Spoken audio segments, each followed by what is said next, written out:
whatever way you think makes the most sense, Alton, let's assume the audience doesn't know the names of any of the bones, let alone what they look like, doesn't know the vasculature, the musculature, the innervation. What would be a reasonable way? And I know you and I spoke, we were going to do this with models. In the end, you thought you could probably do an easier job sketching for folks.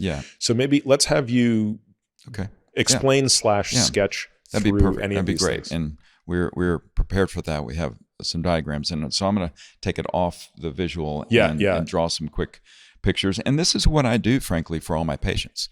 I don't like the models because, well, they're just models. So I'm not saying I'm a great artist, but if we just look at just the glenoid, that's the socket, that's the golf tee, if you will. And then you add a humeral head to it. And that is the humeral head. This portion to the right of the dotted line is what's covered by cartilage. So that's the nice, smooth Teflon cartilage. And this space. And so just to orient folks, what you're looking at is head on to a person. If you're looking straight at them, this is the right humeral head. And that little space we're going to talk about. The glenoid fossa is that flat end of part of the scapula, which is a real complex looking triangular bone with a big ridge on it, and the collarbone attaches to it and all that crazy stuff. But the high level point here is in the hip, you have the acetabulum, which creates a true socket for a big ball. And here, the heavy lifting really is done by soft tissue, not bones. Right.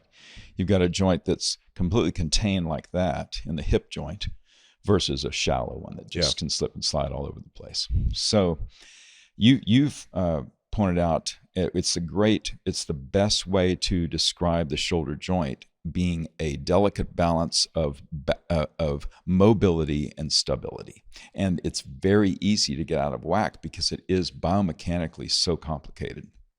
So I'm going to add a few more things here, but this space that we see between here is not a space. It's the space radiographically when you're looking, that's occupied by the cartilage. So you have a thick, nice layer of cartilage on both sides. I've left a little gap just to be able to see it, but it's the articular cartilage effectively there. So there's a layer of nice thick cartilage there and when we have arthritis, of course, that gets worn down, chipped away, and begins to fissure and then actually develop full thickness loss to the point where then at some point it's not really functioning very well and it's very painful. So if we have this basic bony cartilage structure here, it would just fall off if it were just left there. Let's say you had if you had no ligaments, no what we're going to call the labrum, which are some additional stabilizing structures, or if we have the muscle tendon units that support it. So I'm going to draw in a few more of those. And while you're doing that, we'll just remind people that ligaments and tendons are not the same. Tendons are the connective tissue that connects muscle to bone. Ligaments are connective tissue that connect bone to bone. Yes. Is labrum considered a ligament, or is it kind of considered its own entity? It's kind of its own entity. Yeah. It has a transition zone between fibrous tissue to osseous bony tissue. So it's a fiber osseous structure, and I liken it to calamari. That's the best, and it's rubbery just like that, and that's the best analogy that people seem to get. So I've drawn on 2 of the 4 rotator cuff muscles here. This is the one up above, and this is the one in front. And this is the big muscle that allows us to reach behind our back and pull our hand away from our back. Mm-hmm. And this is also the one that helps us, along with the pectoralis in front, to pull things together, like doing flies and so forth. The supraspinatus is the primary muscle that initiates elevation of the shoulder. So it's very, very important. So what we see here is this zone in from here and about through here is where the muscle transitions into tendon. Yep. And then it becomes pure tendon. And it just so happens that this tendon, the supraspinatus tendon, which is so commonly torn, is actually, there's some physiologic downsides to its location where it can be wrung out. It doesn't have a great blood supply. The key is it gets, let me put here, where those two arrows are is essentially where the tendon tears most of the time. Mm-hmm. And those two, and that is the part that's attaches to the bone. It gets blood supply from that bone. It gets blood supply, it gets nutrients, it gets growth factors. So our goal, and this is jumping ahead a little bit, our goal is to get that reattached to that bone so it can get all of those growth factors and that new healing back. And it absolutely can heal back, but there are certain limitations to that. So there's two other muscles, right? Mm-hmm. So we've got the supraspinatus and the subscapularis there. Mm-hmm. There's two other muscles that make up the rotator cuff. And I think everyone's heard of the rotator cuff. Yes. And yet it's probably not obvious to people that it's really four muscles that are doing this. What are the other two? So the other two are the infraspinatus and the teres minor. And if you can kind of superimpose them over the subscapularis, but they're on the back side of the joint. Yep. And they are very important. They are the external rotators. They give us our backhand in tennis. They give us a lot of stability for the shoulder itself, and especially whether you're playing golf or lifting weights. They're a dynamic stabilizer. They're very important doing bench press, push-ups, all sorts of activities like that. Archery, yes, very important.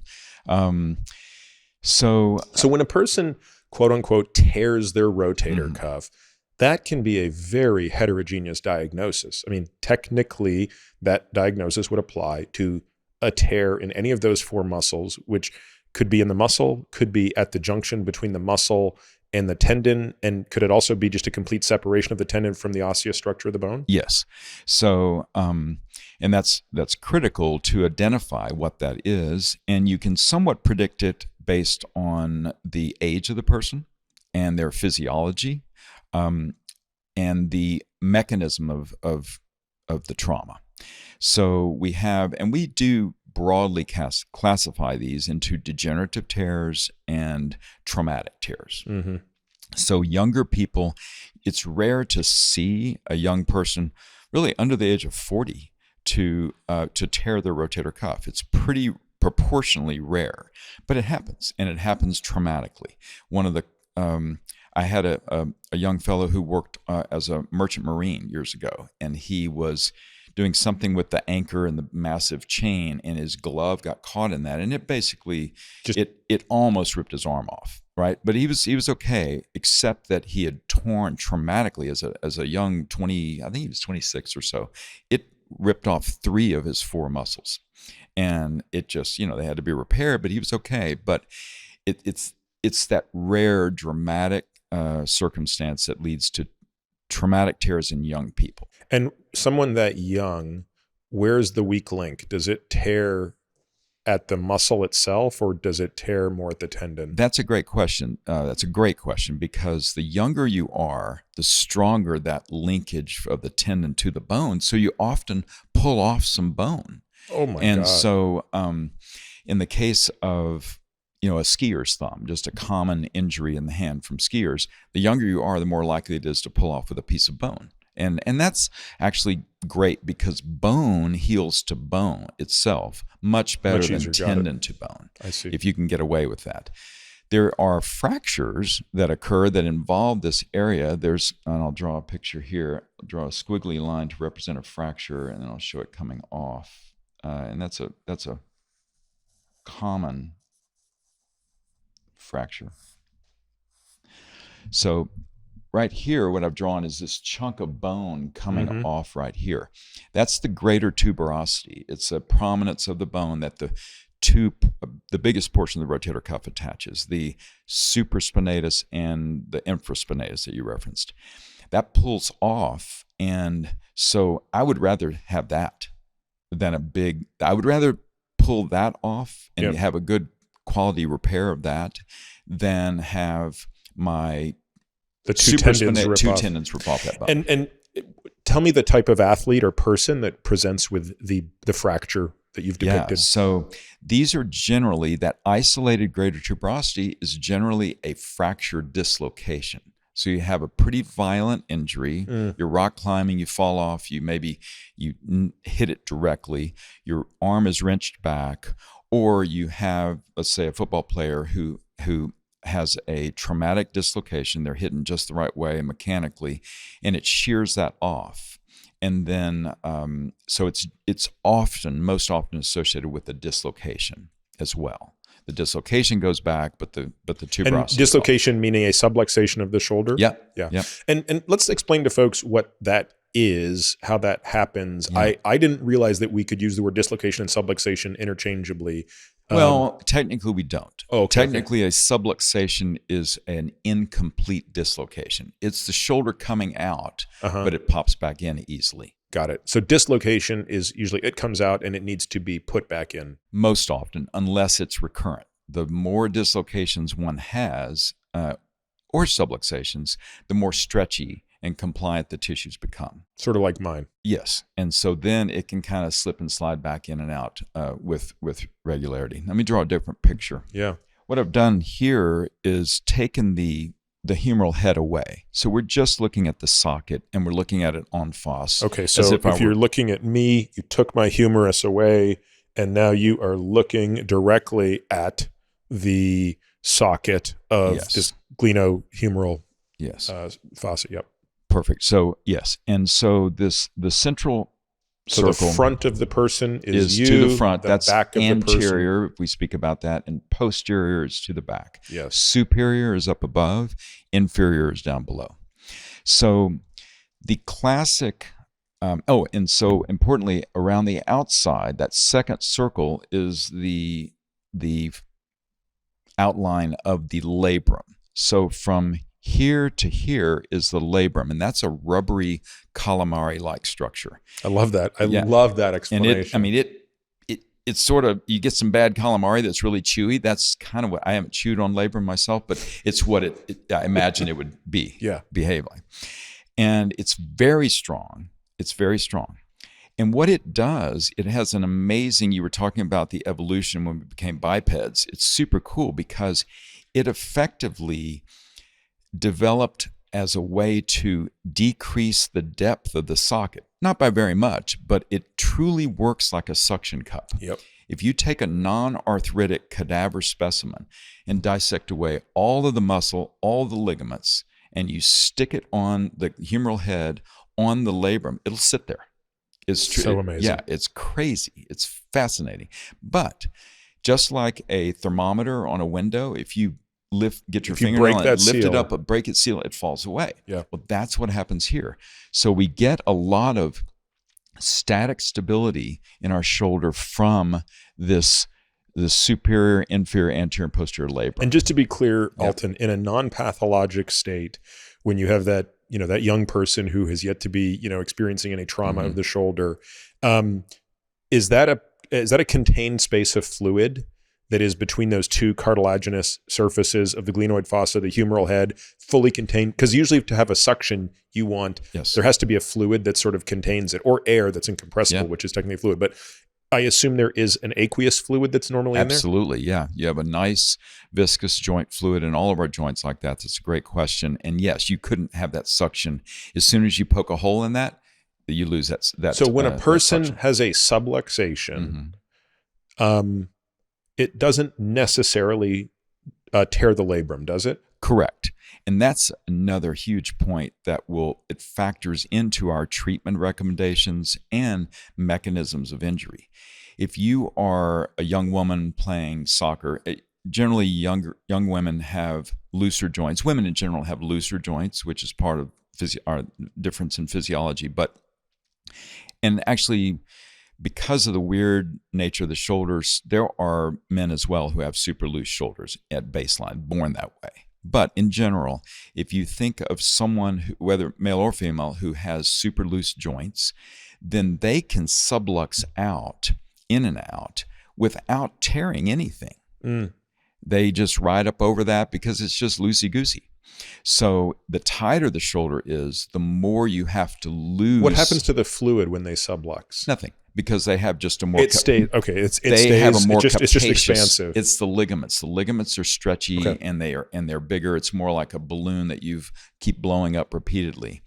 So, but if you have someone who has basically a pretty stable joint, not loosey-goosey, and then they sublux, the only way you can do that is either tearing the ligaments, but usually you also tear the labrum. And what I mean by tearing the labrum is you separate the labrum, the inner arc, from its hard, bony, cartilaginous, perfectly fused attachment. Very strong. It takes a massive force to dislocate the shoulder. It actually does, or perfect mechanics. And so if you have the classic, you're reaching up to get a rebound and someone grabs your arm and jerks it backwards, that's a leverage, an unnatural leverage that makes the head tend to go out this direction, anteriorly, inferiorly, like this.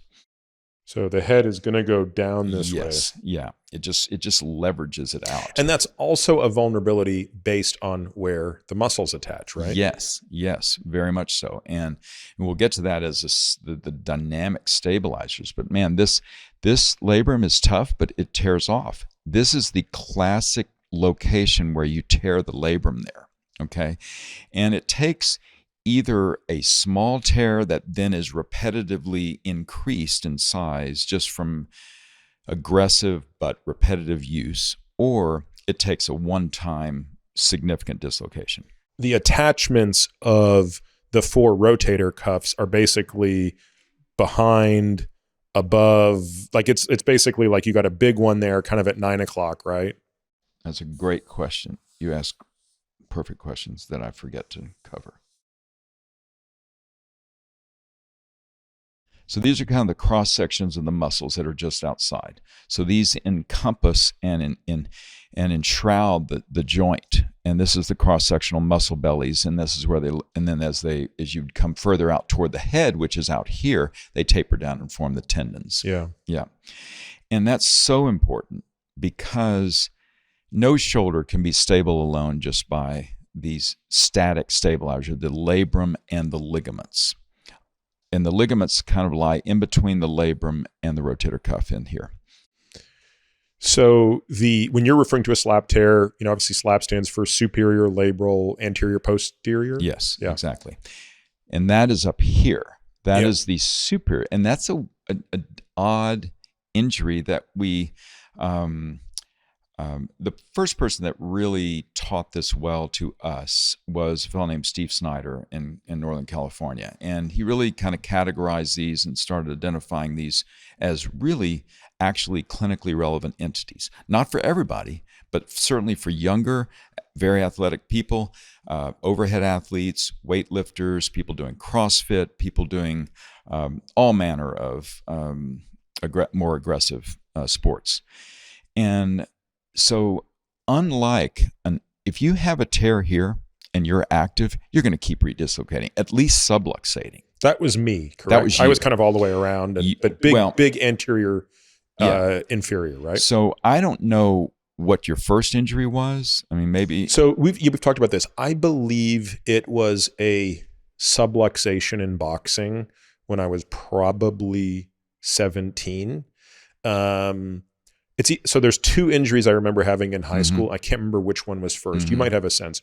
One was doing absurdly heavy military press. Okay. I think that was the second one. Truthfully, I think the first subluxation was boxing. Yeah. And just bad timing. Hard punch thrown. Guy gets out of the way, probably smacked my arm on the way, and out it came. And I believe that would have been followed up 6 months later. I'm doing very heavy weight for me overhead. And I just remember, boom, it just popped out and down. And then from that point on, it was a vicious cycle of never-ending subluxations, with each couple of years having a really bad one. Another really bad one I had was in an open water swim race. I was, we're swimming freestyle, right? So I'm in the reach phase with the right arm in front. and the swimmer in front of me kicked down on that arm, which is not, I mean, that's a bit of force, but not absurd. But just the down kick of that arm took me out. So it's so funny. I mean, you were describing so many great, I'm sorry you had suffered from them all, but so many great and differing types of mechanisms that happen.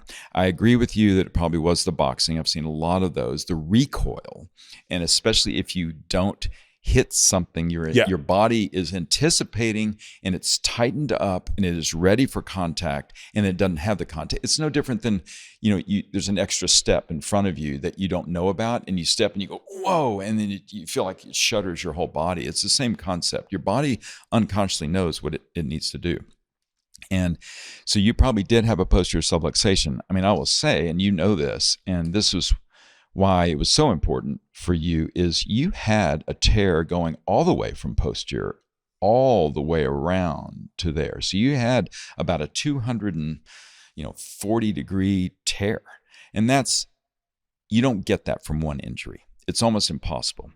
So it basically became looser and looser over time. And then it just now had too much laxity. It could basically move in any direction. Exactly. And you were compensating well for most of the time because you're very fit. You're doing all the right upper body, specifically shoulder strengthening exercises. So you are using your dynamic stabilizers to compensate for the loss of the static stability. And that's a critical problem. And it fits too with your weightlifting. So you had a tear, you were weightlifting, you were fine, but what happens is if you're going kind of maxing out and you're doing it repetitively, the dynamic stabilizers fatigue. And I see this, one of the most common scenarios is the young, more often female than male, but both swimmers, right? Mm-hmm. So they're competing and they have a little bit of, they need the stability, especially if they're doing fly and backstroke. They really need that, and they acquire all this laxity in their shoulder, and they're so strong dynamically that they're fine, and it gives them that extra pull, that extra inch or two. But when they fatigue, they start out fine on a Friday if they have a weekend long match and they have 8 events in 3 days. The first 2 days, they're fine. Maybe they have a little pain at the end of the second day. By the third day, they're fatigued. And so then they start subluxing. And then they get all this secondary inflammation and pain, and that's when the damage occurs. And they have to sit out. And then we have to re-strengthen, rehab, sometimes even tighten up the capsule when they get so loose. Now, one of the things we're going to talk about here is, of course, the physical exam on this, because the other thing we haven't talked about on this diagram is that little pesky biceps head. Yes. And that tendon, boy, if anybody who's experienced tendinosis there, I mean, that can be incredibly painful. And I think to an average person, it's not entirely clear where that pain is coming from if they feel pain here, right? Right. That's a great point. And so, yes, the biceps, which is a weird structure, and it's absolutely part of that weird evolution that we have. The biceps is one muscle in our arm, but it's 2 tendons at the origin, which in the shoulder. One of the tendons starts down here, right. single point of attachment in the elbow, in the forearm, actually. Yep. Crosses the joint as one muscle, and then kind of splits into 2 bellies with exactly. 2. Yeah. And it has the long head, which is the one that so often gets inflamed. And you're absolutely right; it can be quite painful. I mean, and it can just affect everyday life with that. And the second tendon peels off over here, and it goes outside the joint and attaches to a bony prominence in that weird scapula that you talked about, which is such a weird looking bone. And it attaches there. That never tears. It literally never tears. But people often do tear this biceps, and it can be from wear and tear. It can be acute traumatically, but it leads to a classic Popeye muscle. Kind of half their muscle is balled up and looks weird. It's not really that much of a functional consequence. Usually it stops hurting when it ruptures. And if I'm not mistaken, I mean, this has been in the orthopedic sort of anecdotes for a long time, was the great quarterback from Denver, John Elway. John Elway, he was having shoulder pain and was even thinking about retiring, as far as I know. His ruptured, pain went away, and then he won another two Super Bowls after that. So, so it's a structure that's not necessary, and there's a lot of argument in orthopedics, and I don't need to go into it, about how important it really is. But the fact is, it is anchored right up here at the superior labrum.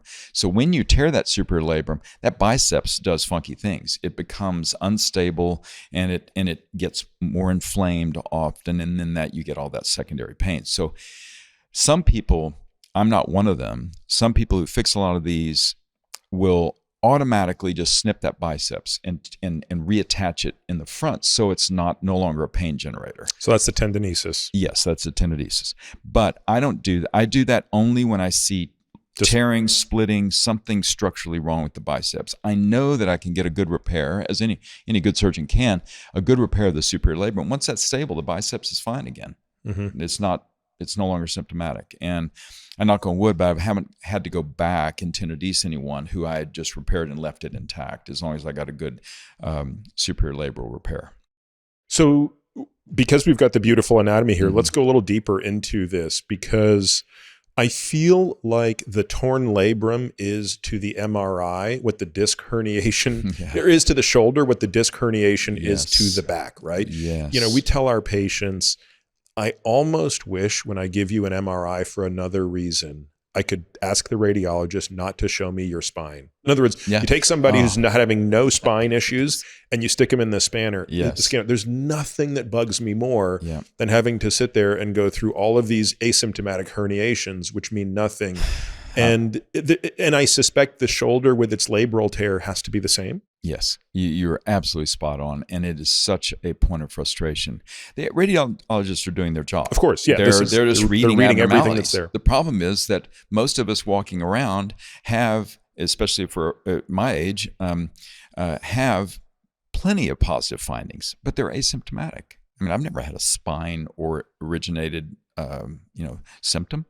And so it's a very double-edged sword to get those MRIs. Same thing in the labrum. The labrum will naturally degenerate just by using it. So will the cartilage. And look, we know there's a genetic predisposition to arthritis. And by arthritis, I mean not just inflammation of the joint, but a true loss of the cartilage integrity. And that's kind of, those two terms are used interchangeably by different people in different subspecialties. But for our purposes as an orthopedic surgeon, it's when the joint is degenerating and the cartilage surfaces are no longer pristine, just like you're chipping the paint on your car.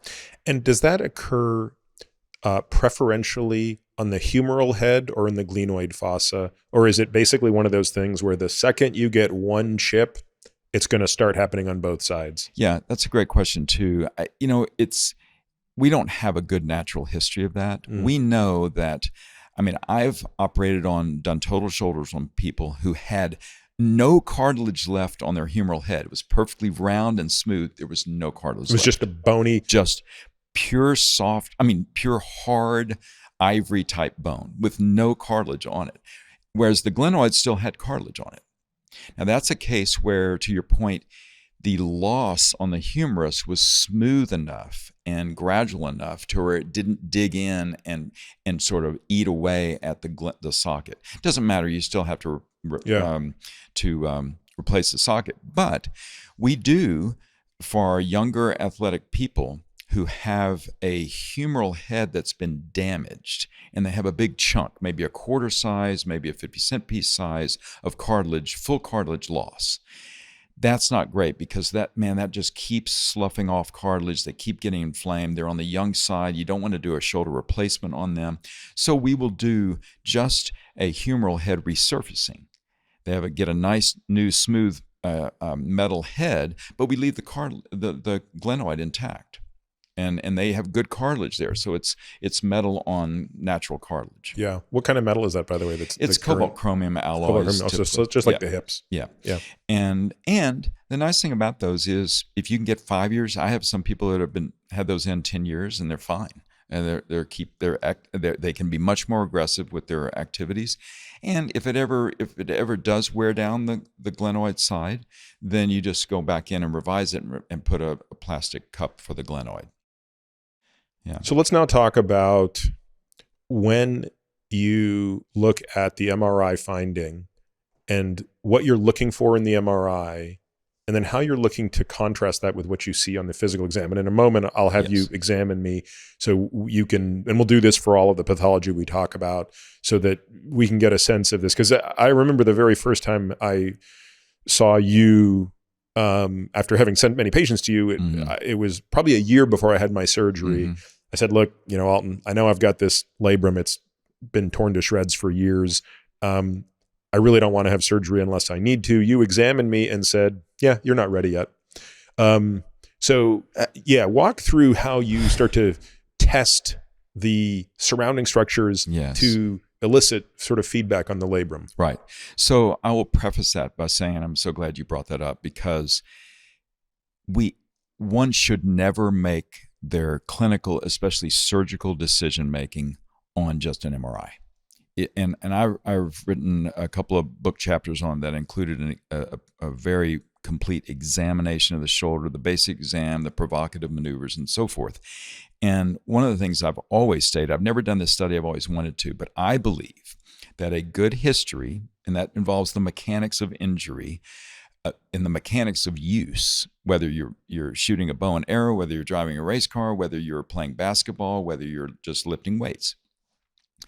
A combination of the mechanism, but also their symptoms when they have them, and then their examination. And I think if you do those compulsively and well, you will be 95% accurate on your. So interesting you said, because any MRI. I remember one of the things that had changed. Because for me, remember, archery, the day before I'm having surgery, I'm out there taking 100 shots. That was never the issue. But in the months leading up to surgery, I couldn't serve a volleyball with my daughter. I couldn't shoot one basket. Like I could not do that. Right. And I could pull a 75-pound bow back. Doesn't make sense. It doesn't. And it's just the mechanics of each individual. And that's where the MRI does come in. I use MRIs more to corroborate. I would say, and I don't think I'm a little more into sort of the concept of making an accurate diagnosis before the MRI. Kind of the old school. Yeah. To kind of prove a point. But I always use it to corroborate, because there are things that can be there. And especially even just the difference between a partial thickness rotator cuff tear and a full thickness, or a full thickness small and a full thickness large. And those are variable based, again, on the patient's activities. We know from good studies done with ultrasound and MRI that walking down the street, half the people age 60 have rotator cuff tears. Half the people over 60 have an asymptomatic torn rotator cuff. Yeah. It may not be big, but it can be. I've seen. I don't doubt it, just based on what we see of herniations in the C-spine and the L-spine. And that's where, to your point, it comes in. It's so important that, yes, we don't want to ignore something that can get much worse and make their treatment or recovery much more difficult. But at the same time, we need to be more circumspect about who we're operating and who we're not operating on. Are there ever situations where, I'll give you an example, right? So, I'm going to ask this question obviously on the shoulder, but if a patient came in and had a totally asymptomatic aortic aneurysm of 6 centimeters, everybody agrees you would operate, because the mortality of a rupture is enormous. And frankly, you don't want to wait till somebody's symptomatic. That can be lethal. So there are certainly indications where we operate on asymptomatic things. Are there any such indications in the shoulder? Oh, that's a great question. I would say in general, no, unless you have obviously a tumor. Yeah, not including oncology. Just the standard garden variety structural injuries that can occur. There are very few, except if you've had someone who had, well, I'll give you a good example that's very personal to me.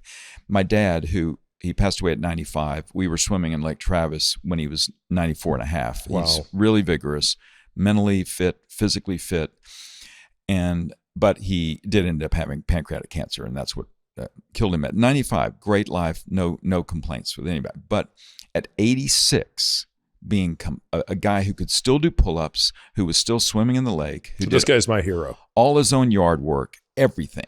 And he was running to get out of the way of the sprinkler, did a banana peel, had a dislocation of his shoulder, ripped off 2.5 of his 4 tendons. And remember, one of them never tears. So almost as a complete functional rotator cuff.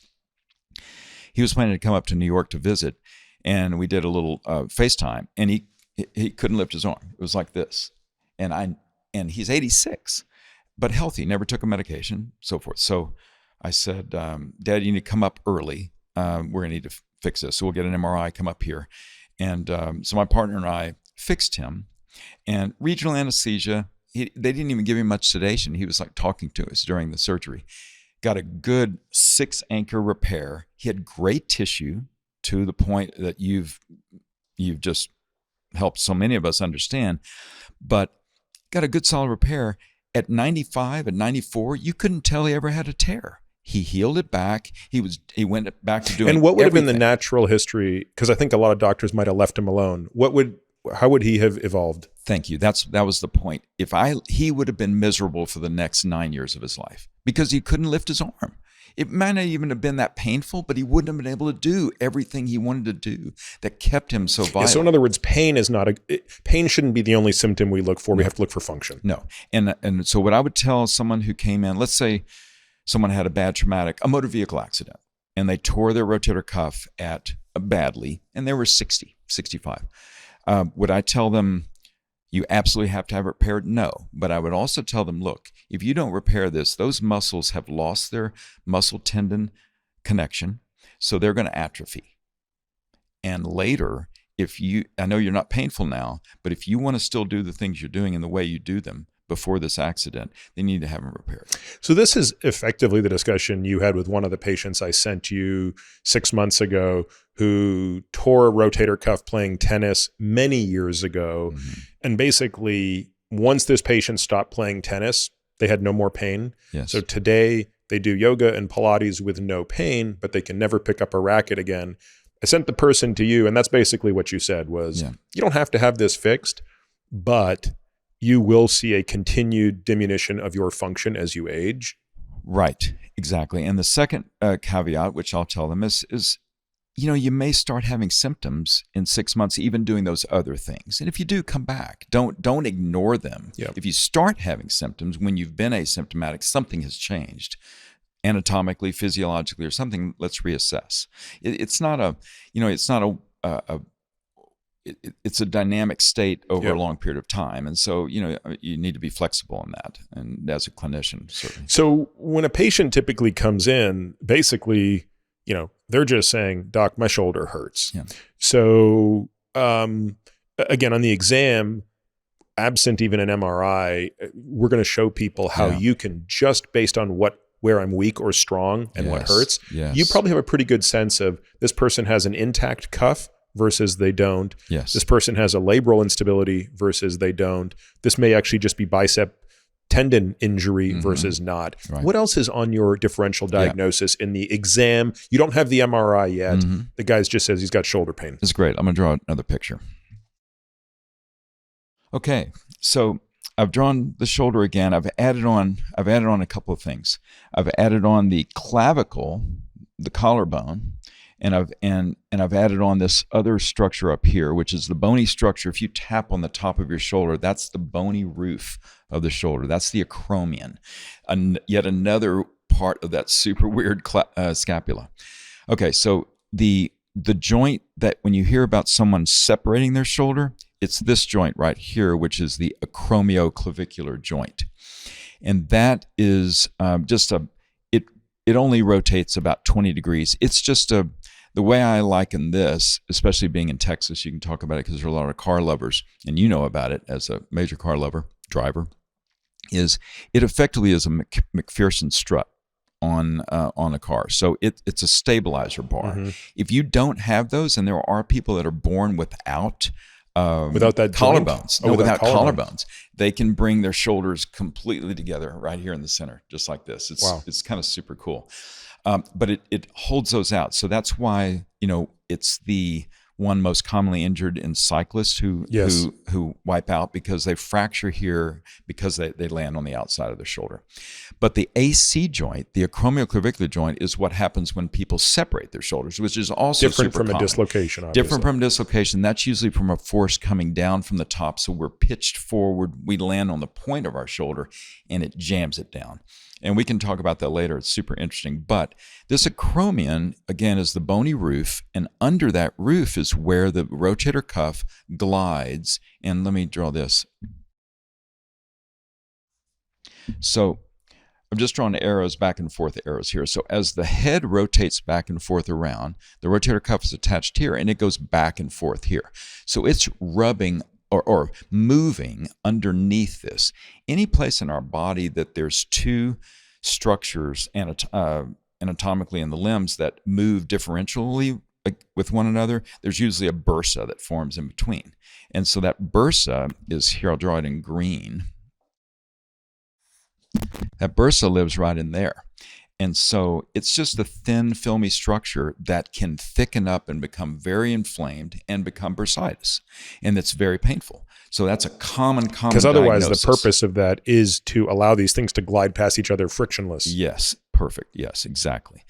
And then some of us are born with an extra kind of downsloping of that acromion or a bone spur, or we acquire it from repetitive athletic use. There are multiple reasons. If you have a big, though, bird beak coming down and pointing into that, you can imagine if this is running back and forth there, it's irritating the bursa, creating bursitis, and it's also frictionally rubbing against the rotator cuff tendon. And you can get bursal-sided upper part rotator cuff tears from that alone. I know because I had one. I had a big spur like that in my shoulder. And so to be clear, the spur occurred because you were genetically predisposed to it based on the shape of the bursa? Yes, that's really great that you said that. You should have been an orthopedic surgeon.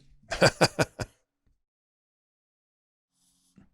you can have a type 1, a type 2, or a type 3 acromion. Type 1 is totally flat. That's the majority of people. Type 2, the second most common, and type 3 is about, I don't remember the exact numbers, but certainly it's not rare, like 30% of people. And that's the one that really predisposes you, but only if you're an overhead athlete or lifting weights overhead or doing all sorts of, aggressive things. If you're sedentary actuary who doesn't exercise, then you'll never have a problem because you're just not repetitively loading it enough to wear down or cause a tear. This is so interesting because you'll often hear people talk about well, I can do so and so and I've never had an issue, therefore it's okay, right? So if you have the top acromion there, you can probably get away with a lot more overhead activity.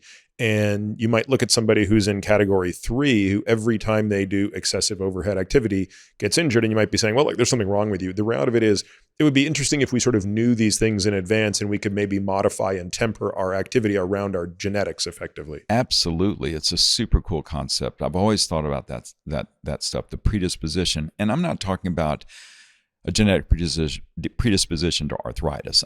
You're talking about this is mechanics, mechanics and anatomy, and you're absolutely right. It's so important. Well, I'll give you another example of it. Yeah. I know just from having MRIs for other reasons, I have a very congenitally narrow C-spine. So I just don't have any wiggle room. Yes. And as a result of that, I take my sort of tech neck protocol very seriously. Yes. I also know that I already have 2 small herniations. Now, luckily, they aren't doing anything to me, but I know that nobody's going to go in and remove one without doing the other, which means they'd fuse me out of the gate, right? So, I think knowing that is very helpful, because what it tells me to do is you're going to do a lot of sort of rehabilitative exercises even before having the injury. Yes. And, I actually think it's very fortunate that I'm no longer a surgeon. Yeah. Because I think a lot of my colleagues from surgery have ended up having neck surgery. Oh, yes. Because you're in this position all the time. Yes. So yeah, I think this is a very interesting idea. I'd never thought about it in the orthopedic context, in the joint context, that is. Mm-hmm. Yeah. And the other thing I thought of when you said that is that when you have but this has been studied in the spine a little bit, right? So if you have a congenitally narrow stenotic spine and you're playing football, you're way more at risk for catastrophic spinal cord injury. Blunt cord injury. So if you've had, that's why when I was team doctor for almost 15 years at a college up in New York. And,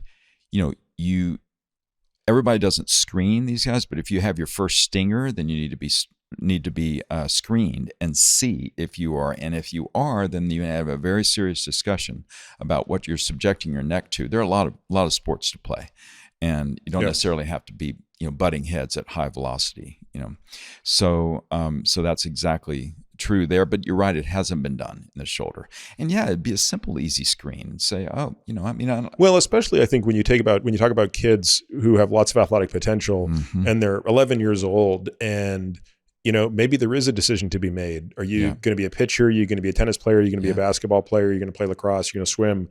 If you knew you'd have a longer shelf life in one over the other, would that at least weigh into the decision-making process? That's fascinating. I love the way your mind works, because yes, there are plenty of multi-sport athletes who have ability, and you could do an assessment. For instance, if you have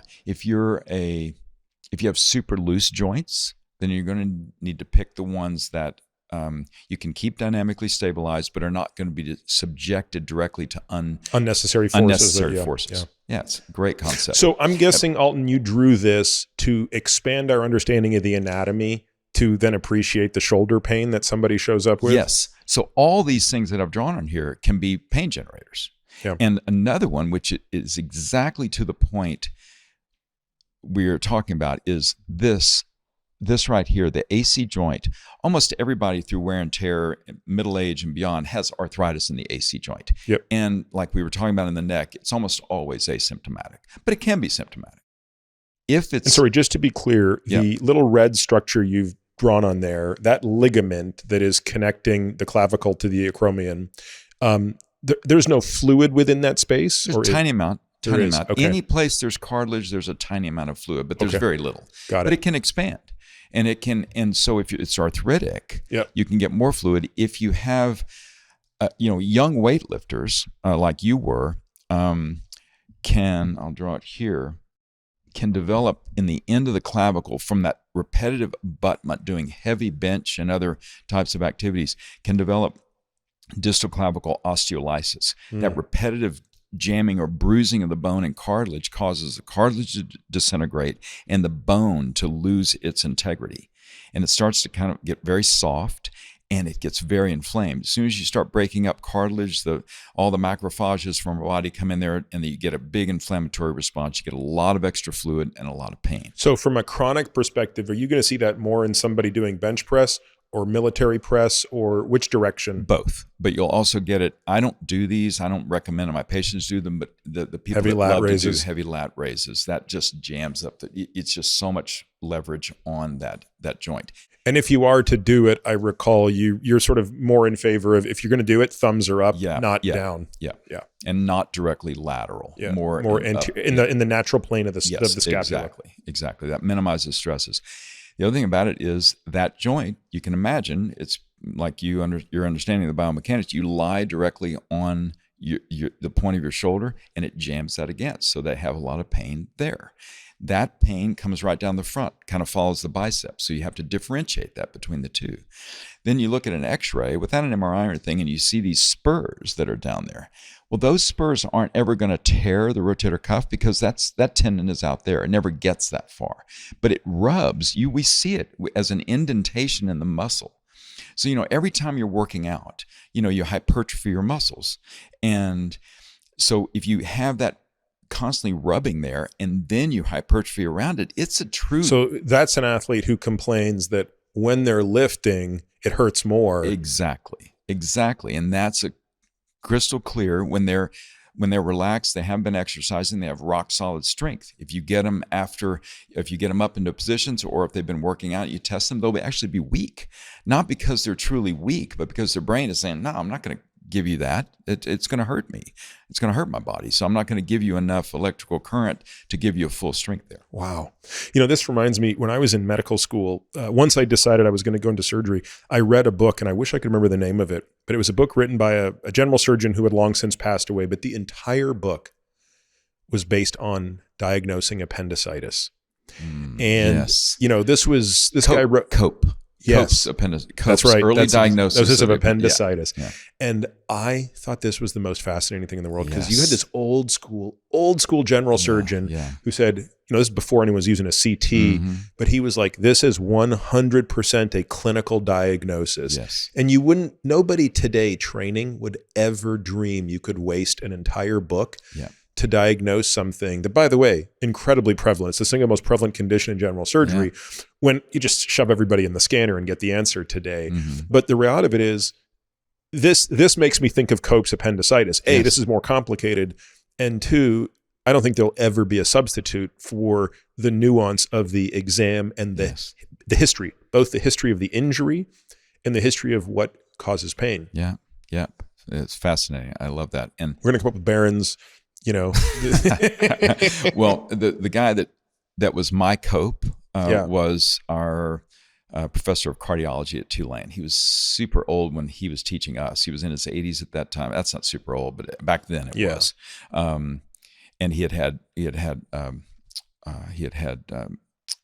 thyroid cancer, so he spoke in a very hushed tone. His name was C. Thorpe Ray, and he was a cardiologist. He could diagnose. He could tell you exactly what was wrong with which valve just by listening with his stethoscope, with his hand. Sometimes he just put his ear up there. And exactly, he could tell by the nature of the subtle variations in the heart murmurs what the diagnosis was. This is a little off topic, but I do sort of lament the fact that that's a dying art. Yes. And look, the reality of it is, I'm sure that today with echo and stuff, we're better. And he was probably such an outlier that most people could never rise to that level. Right. Just like most people could have never attained the clinical acumen of Cope. Right. But it is a little bit sad to think that, we can't have both, right? You have to think it would be great to have both. Yeah. So it's interesting to think that in orthopedics, it might be one of those specialties where this judgment of the exam is still really, really relevant. Right. That's right. I mean, obviously you get pinpoint diagnoses with the various tests. And in orthopedics, there's plenty of things you find that aren't symptomatic, but still thinking back to, I do lament that as well, about the loss of the clinical acumen that comes with all the advanced imaging. But I think that if you have both, we don't, and I don't say this self-servingly in the sense of I want to keep doing what I do as long as I can because I love it, but our patients need us to be able to still diagnose, listen to them, hear what they're saying, because I don't know anything about general surgery, but there's got to be things that come up positive that you don't necessarily have to have surgery on, right? Absolutely. And so you want to still be hearing and perhaps examining, but certainly hearing the patient's story and knowing what's really going on to determine whether they need surgical or non-surgical care or what kind of care they need. I feel like that was something that was, if you were paying attention in residency, I think that was a very important message. I think when you start residency, you're just so preoccupied with mastering the technical side of things. There's so much to learn. It's like learning to master an instrument and learn a new language at the same time, and you've only got 5 years to do it. But I definitely remember the wisdom that was sort of spoken down to us, which is the single most important thing that you will learn is when to operate and when not to operate. That's true. That's true. And I don't know how long that takes. Yeah. My guess is it's well after you finish your residency. Yeah. But unfortunately, and I don't want to go down this rabbit hole too much, but unfortunately there's some people who don't learn that. Some people don't learn it or ignore it. Yeah. And there are plenty of people who will operate on any MRI whether it's orthopedics or probably general surgery. I don't know whether it's. We had one surgeon who the joke was if you rubbed betadine on the wall, he would operate on the wall. Just don't let betadine near the wall, right? Because he'll start cutting it. Yeah, that's true, and that's a perfect way to say it without being too pejorative. And there are economic incentives. There are even. And these are a version of economic incentive, but there's even incentives in big institutions where it's an RVU concept where you're going to do more because that's how you get your promotion and so forth. And it makes it, I have to just suppress that information because it makes me too cynical and sad, but it's actually happens. And I'm sure you did, when you were doing surgery, and I certainly do now. I see patients that walk in with their MRI all the time and say, I'm scheduled for this surgery in my shoulder or my elbow. And I'm scheduled for this, but my friend said I should just come get one more opinion. And I say, look, I'm looking at you. I examine them. I do everything. I go through and I say, look, I wasn't there at the time of your examination, so I can't speak for what that person saw and what their statement is. But today, based on your MRI, your history, and your physical exam, which I've done, I will not operate on you. And if your friend said you should come to me because I have decent operative skills, I'm sorry, but I won't. I can't, in good conscience, operate on you. Maybe someday, but not now. And I feel like I've sent you patients where that's been the patients that have come from out of the country, and it's been, hey, I know that this surgeon is saying so. I just want Alton to have a second look. Yeah. And and that's. But I've never met a patient who didn't appreciate that. By the way, I mean sometimes it creates more confusion. Right. And I say that. I say, look, I'm sorry if this confused you. I'm sorry if this is complicating your trajectory of what you're planning for. But that's just the truth. And the thing you always have to remember as a patient, and I think of this myself, is once you commit to doing something, it's the inertia to do it is huge. Right. And you can always just say, look, there's an asymmetry in this decision. To not have surgery doesn't remove any options. You get to have surgery again later if it was the right thing to do. Yes. Once you have surgery, it's not that you can't have surgery again, but the operative field never looks the same a second time. That's a very good point. And so you want to keep in mind the asymmetry of a pause. Yeah. That's very true. Very true. All right. So let's go back to our shoulder pain patient. I think one thing we've established so far is a patient that has shoulder pain can have so many things going on. Their AC joint can be the problem. They could have bursitis. They could have a rotator cuff injury. They could have a labral injury. They could have bicep tendon inflammation. And let's just leave it at that. They could have arthritis. We've got all of these things that are going. Now, arthritis would usually be accompanied by one of these other things that predisposed it. Okay. So we're going to go through an exam and you're going to basically run me through, these are the things you do, and this is what you look to see on the MRI to basically correlate your findings and give you a set of confidence as you go into the operating room. You named the bulk of them. I want to add two things to that before we do our exam. And one of them I've drawn just kind of a red arc down there.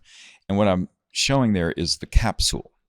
That's the best place to see the capsule when you're looking at an MRI because it's thicker there and it's more distinct. There's not other structures obscuring it.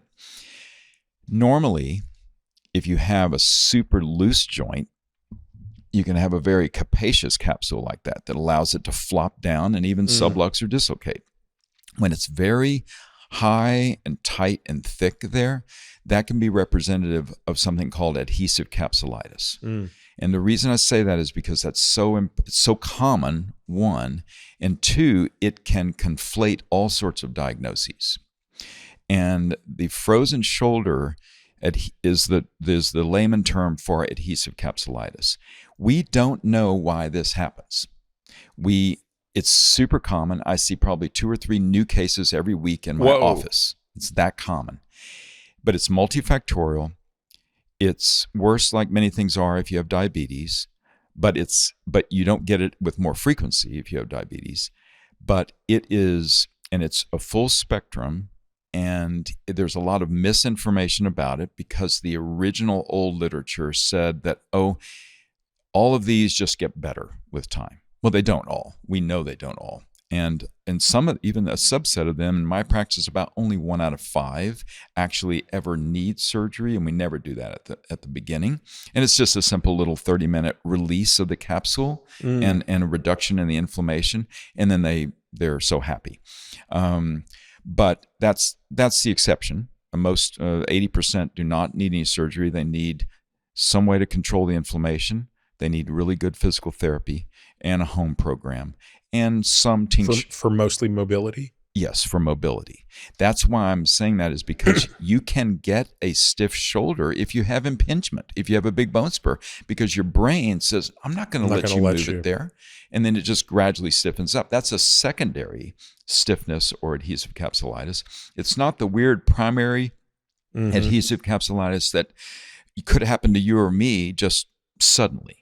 And it just happens. It's a spontaneous, intense inflammation in the inner lining. If you take a little camera and stick it in there and just look, you see it's beet red. Normally, everything, when you're in arthroscopy, everything's kind of off-white. Yeah.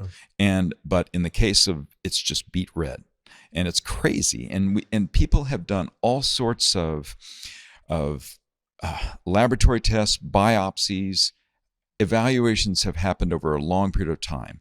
I mentioned to you there's a colleague of mine in Northern California that wants to talk to you, because you're so smart in this, about frozen shoulder, because that maybe thinks some of the things you've said might overlap with that biochemically. Yeah. So I was going to say, do these respond to NSAIDs, or is this a part of the body that doesn't have enough of a vascular supply in the capsule that you don't get enough penetration?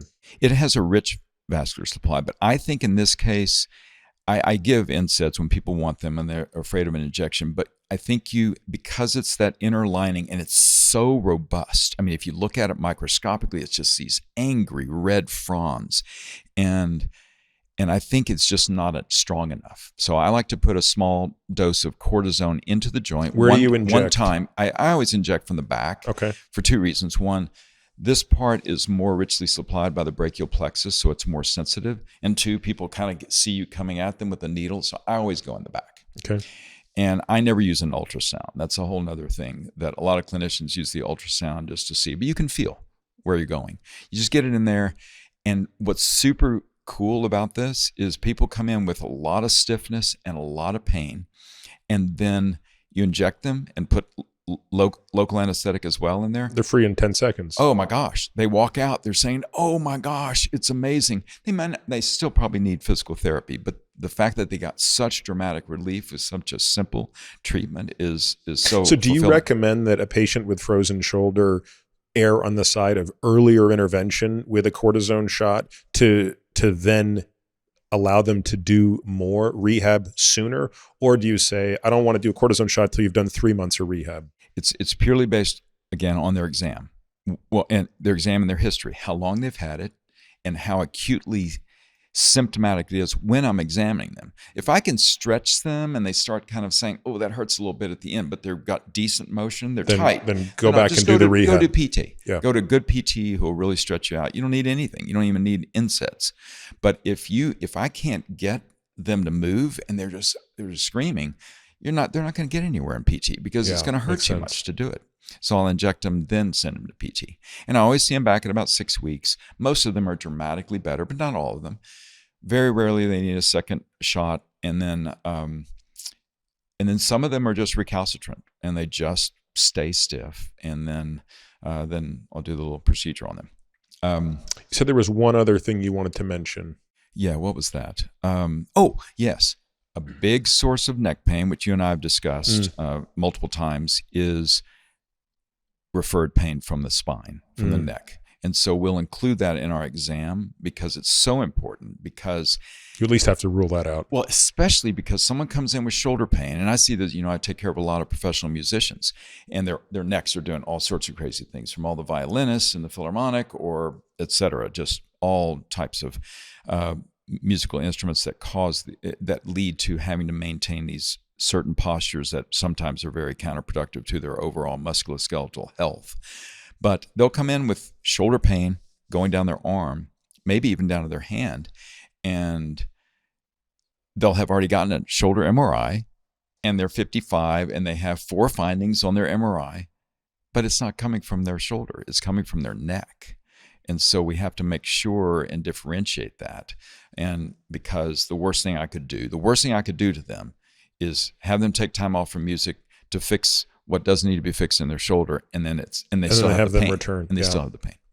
And in that situation, is there something you see on exam that makes you think we better go look at your neck first with the MRI because the symptoms fit as something I'm expecting to see?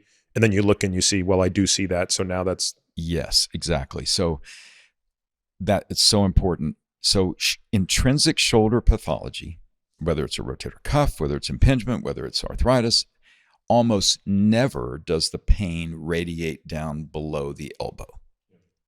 Whereas neck origin, whether it's pinched nerves at the lower cervical spine, where it's more common to have pathology, almost always goes down below the elbow and into the hand. Now, the one oddball is C7, and I learned this not that long ago from some really great cervical spine surgeons, is that if you have a deep posterior pain under your scapula, yes, that can be C7, and that's right where it goes. And so I've had 2 musicians whom you know recently, both with that diagnosis. Yeah, it's funny. The only time I've ever had a complaint of a neck issue, what turned out to be a neck issue didn't present as neck pain. So and this was several years ago. Now, again, in the back of my mind, I've always known I'm susceptible. And I woke up one morning and my left trap felt like it was in spasm. Interesting. And I kind of ignored it. I was like, oh, I slept wrong, whatever. This is super uncomfortable. The next day it was still in spasm. I just sort of ignored it. I might have taken some, NSAIDs. This went on for like 2 weeks, and maybe not 2 weeks. It might have gone on a week at that point. And at this point I'm thinking, I've never had a muscle that's this tense for this long. And at about that time, very abruptly, I started to notice a loss of tricep strength. Wow. Yes. And, I noticed it in the gym and it was subtle at first because I was doing, skull crushers where you have 2 dumbbells. So now the right arm can't compensate for the left because using 2 dumbbells. And all of a sudden I couldn't move the weight with this arm. So that's weird. I can move it this way. And then it progressed so rapidly that within about 2 days, I couldn't pull my bow back because this arm couldn't extend it here. Yeah. So at that point, I was kind of freaking out. I'm now down to, only being able to do a couple pounds. So I know, hey, once you have those motor symptoms, but here's the thing, 0 pain. Yeah. Not a lick of pain. Nope. No numbness, tingling, no paresthesias anywhere. Nothing. My neck doesn't feel a thing. I just have this trap on fire. Make a long story short, I see a person who says, look, we could operate on you, but unfortunately this is a surgeon who shares your ethos. And she said, look, let's rehab the heck out of this. I think if you want, we could do an injection. I wasn't excited about it because it was an anterior injection. And I said, no way, I'd rather do prednisone and traction. Yes. And so we did prednisone, traction, and sure enough, within 3 months, the strength was back. It's never returned. But that was a real wake-up call to me that I had a cervical symptom that didn't present with any neck pain. Yeah, that's great. That's a great story. It's so instructive, and you're absolutely spot on. I mean, I see when I see especially the musicians, as long as you don't have, now you did have some, so you were absolutely right getting it more deeply studied to make sure because you had triceps. But if you have no weakness, but maybe you do have a little tingling or something, but I just know it's coming from the neck, I won't lurch in and get MRIs of the neck, x-rays and MRIs of the neck. I'll often just give them one very low dose of prednisone, and it usually goes away. Wow. I mean, it's and then they don't have to worry about it, and they don't have to go down the rabbit hole of worry and anxiety about that. So as we were talking about a minute ago about the shoulder, I think that with a good history, interactive history, and certain questions and a good physical exam, I can be about 95% accurate in making a diagnosis without an MRI, without a CT scan, without even x-rays. And so I think that conserves resources, and also it just gets the information, because those little tidbits are what are critical, including to knowing what's going to make you the best, whether it's going to be an injection, PT, surgery maybe, etc. So the first thing I look at is, it's nice that you're fit so I can see any true abnormalities. I can look for atrophy. I can look for asymmetry. Somebody who's had a separated shoulder will have a big bump on one side. Yours are equal. I can look at the pecs and see, some of the nerve problems we talked about, the Parsonage-Turner.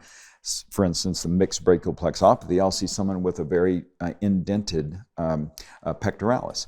I had a patient the other day who's a rock and roll guitarist, and he was lifting weights and ruptured his pectoralis tendon. And so I could look and see right away he had bruising down the arm, not the chest wall.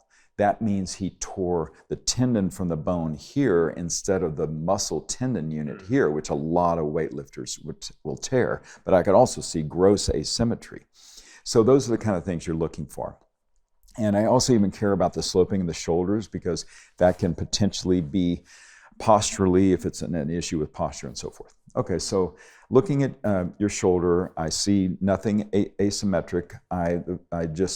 So I'm looking at the asymmetry. I haven't checked motion yet. I'm just going to palpate. So I can palpate the AC joint and see that those are tender or non-tender. I can palpate the front of the shoulder. Now this area is always tender. It's where the brachial plexus is passing through. So this is one of the most tender areas in the shoulder. So I don't press too hard, and I'm kind of looking for asymmetry, not pressing hard. I want to look at the pecs. I want to look at the folds of the pecs and see if there's any asymmetry there. I want to look at the contour of the deltoid. And then I want to palpate back here your acromion, the roof, the bony roof of the shoulder, and I want to palpate that and see if there's any tenderness along that perimeter, because the whole deltoid originates all around there. So you can tear, especially weightlifters, especially very active athletes, can tear a little portion of that origin. Ends up healing, but it can be very much of a nuisance for 6 or 8 weeks. And then I look at the upper trapezius, right? I want to see if there's any asymmetry. If you've had neck surgery and had an injury to that nerve, then you can get atrophy there, and it'll be very asymmetric. And then I want to look in the back. I want to look and palpate. People who are working out a lot or texting a lot and have bad posture or bad ergonomics, they get a lot of strain here in the rhomboid minor, the rhomboid major, and the levator up here. And so those are the things I'm looking at. So I don't see any abnormalities here, but if I did, that would help with the diagnosis. Then we want to look at range of motion.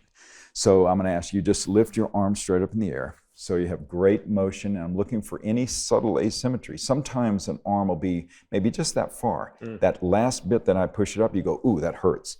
That means your shoulder's a little stiff. Why is it? Well, we'll get to that. But that's your forward elevation. Yours is nice and fluid and equal. Then we look at external rotation. You have beautiful external rotation. That's about 75 degrees. Everybody varies. I only go out about 50 degrees. It's fine. Now, if you're a thrower, you're going to have, let's say you're a left-handed thrower, you're going to acquire external rotation to get more of that, we talked about that angular velocity. So this arm would come out externally more in a thrower, in a left-handed thrower, whereas if I come up here and measure internal rotation, that would be decreased. That's you've acquired that from a lifetime of throwing. So that's what we look for. And that's normal variation based on your activity pattern. Okay, so we've done that. Then we've done external rotation. We've done a modification of internal rotation, which is here in full abduction, seeing how far you internally rotate, locking that up, trying not to rotate the scapula too much, because we know that a lot of people with stiff shoulders can compensate. You were talking about that before with all that scapulothoracic motion. Okay. The other way to measure that is just having you reach behind your back, but that's often more painful and it's easy to deduce. If you have a frozen shoulder, let's say you have a frozen shoulder on this side, it's going to look completely normal to look at. You have pain, you have stiffness, you can't do all the things you want to do. And I look here and I see that this one's 70, and I look here and it only goes to 30, and it starts to hurt when I do that. Well, that's that adhesive capsulitis in there that's blocking motion. abduction, which is this movement here. So we always test abduction, and I see this mistake made. You can abduct way up, but that's all secondary to, not all, but a lot of it's from your scapulothoracic. So I hold your scapula down, I know it's there, and then I see how far your glenohumeral, your shoulder joint proper, can come up. You come up perfectly to 90 degrees. So that's a really important distinction. If you have frozen shoulder, it's going to be stiff. If you have a chronic rotator cuff, it's going to be stiff. And so those are the kind of things that we start to put together.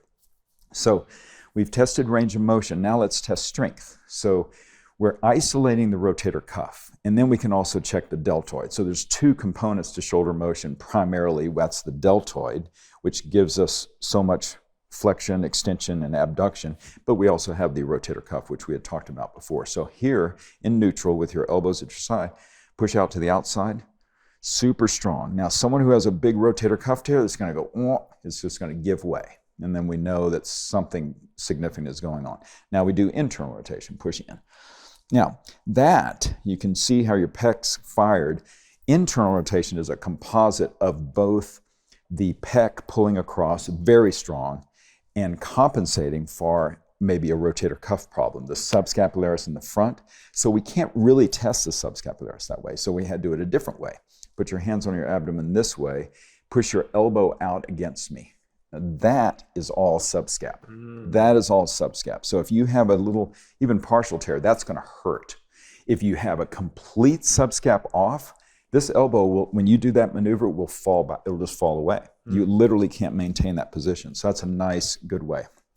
Okay, we did external rotation, we did internal rotation.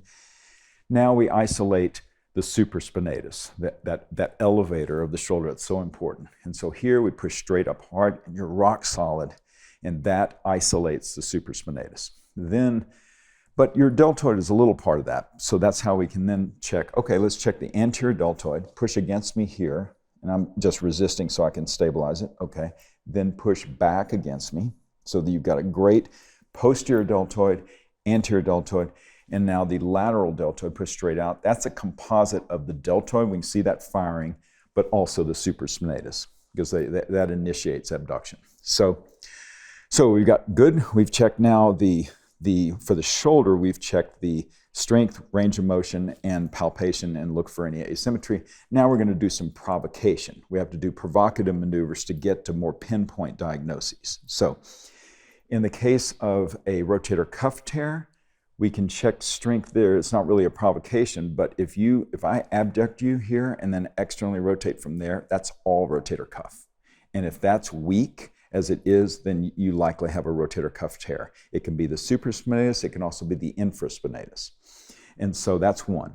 Then if I'm up in this position and I just relax and I rotate you down and I hear crepitus in there, that would indicate bursitis. If I cause pain there, that's the impingement sign. And that would imply that you're bringing the head up and rotating it and irritating that inflamed bursa. That's impingement, where you might have a spur. That's that.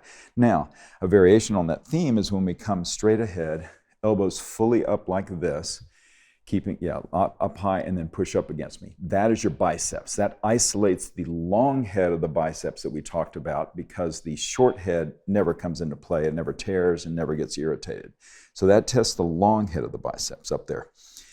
Now, we will cross over, in one way we'll cross over into the elbow is by checking your other biceps, which is the distal biceps. And we know that can be, if you have a normal distal biceps and a very inflamed long head in your shoulder, this will hurt. This is the speeds where you're turning your palm up.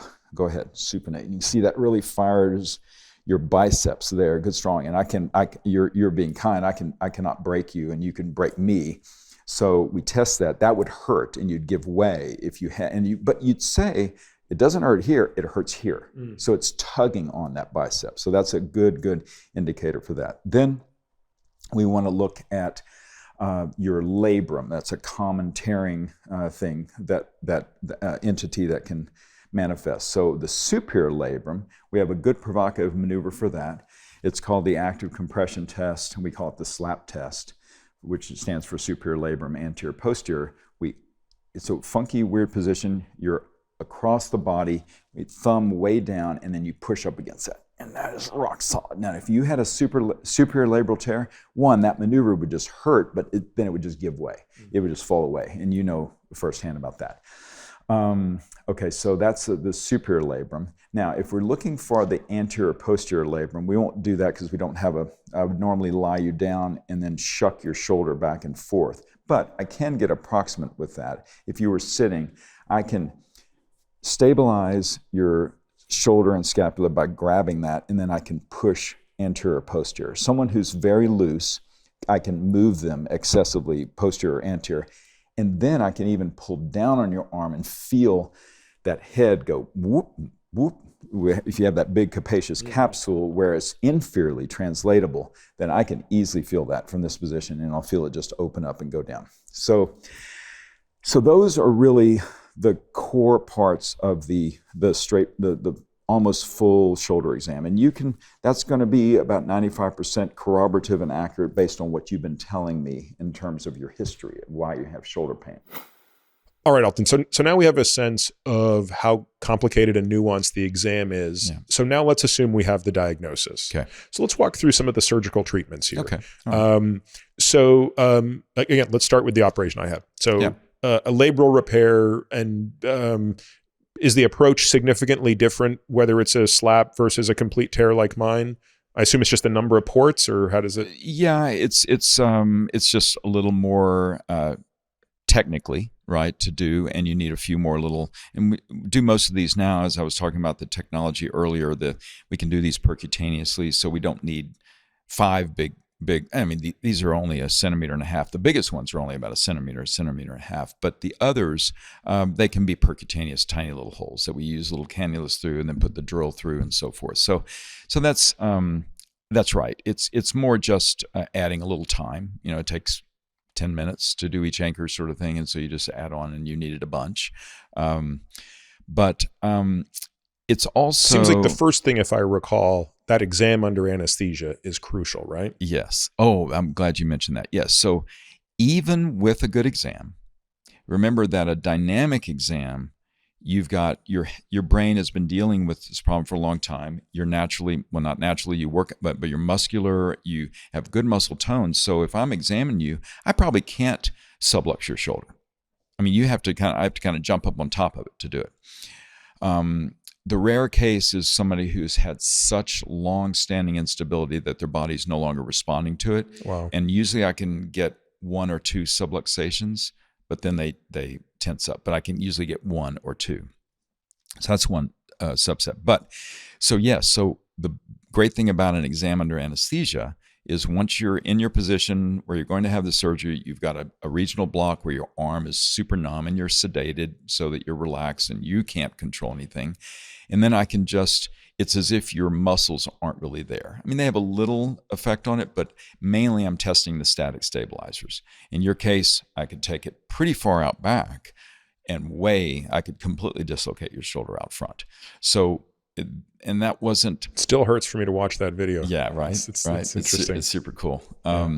And so then then that tells me, okay, I need to be careful when I'm looking on the inside. I need to assess not just the labrum, which I know is torn. I need to, in the case of the anterior, you've been like the balloon you're blowing up repeatedly. You've been also stretching out your capsule. You're still compensating less well with the muscles, but you are compensating. So if that is stretched out in the front, I need to know that in addition to just repairing the labrum itself, I need to gather up some of this capsule, which has become too capacious, and do what we call a capsulorrhaphy, which is to gather and tighten that up too. Mm-hmm.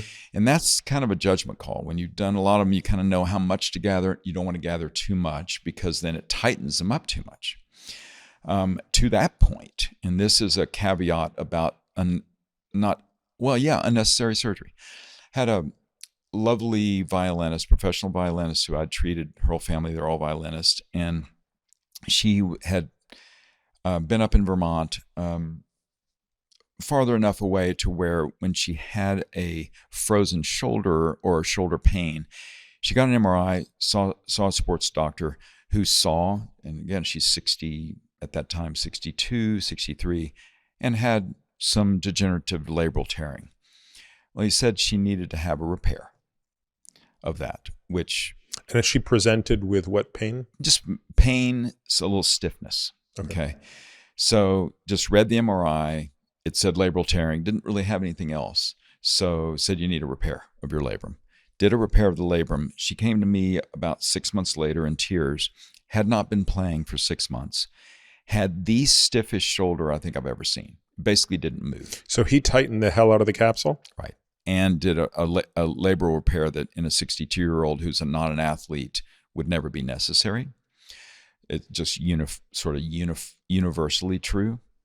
And so I had to go in and scope her. It was really hard because it was so tight.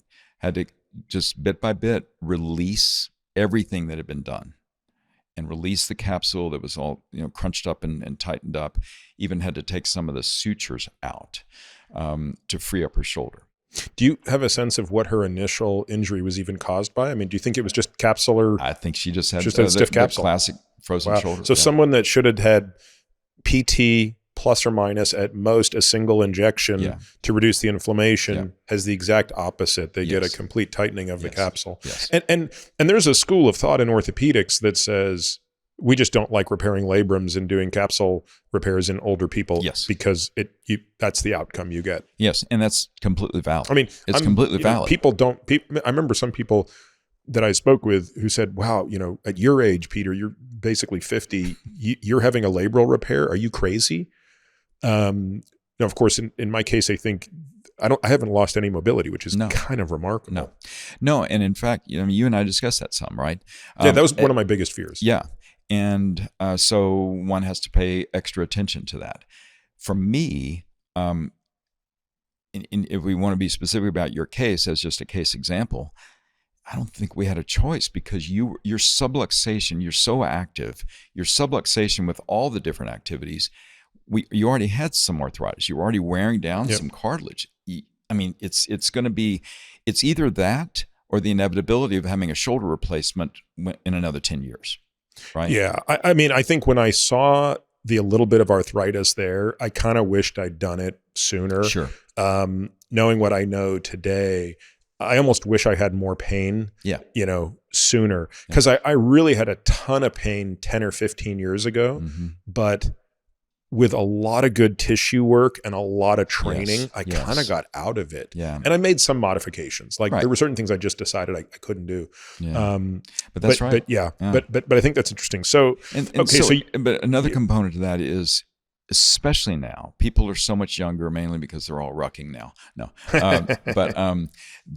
people are so much younger physiologically, in better condition. And we know that from whether it's cancer treatments and everything else and the advancements of science, that a 50-year-old now that would have applied to that data that we have 20 years ago is just misleading. Yeah. So I base it on, I mean, you were kind of an outlier. Yeah, you base it on biological age, not chronological age. And even, look, there are some people that have, I'll scope them.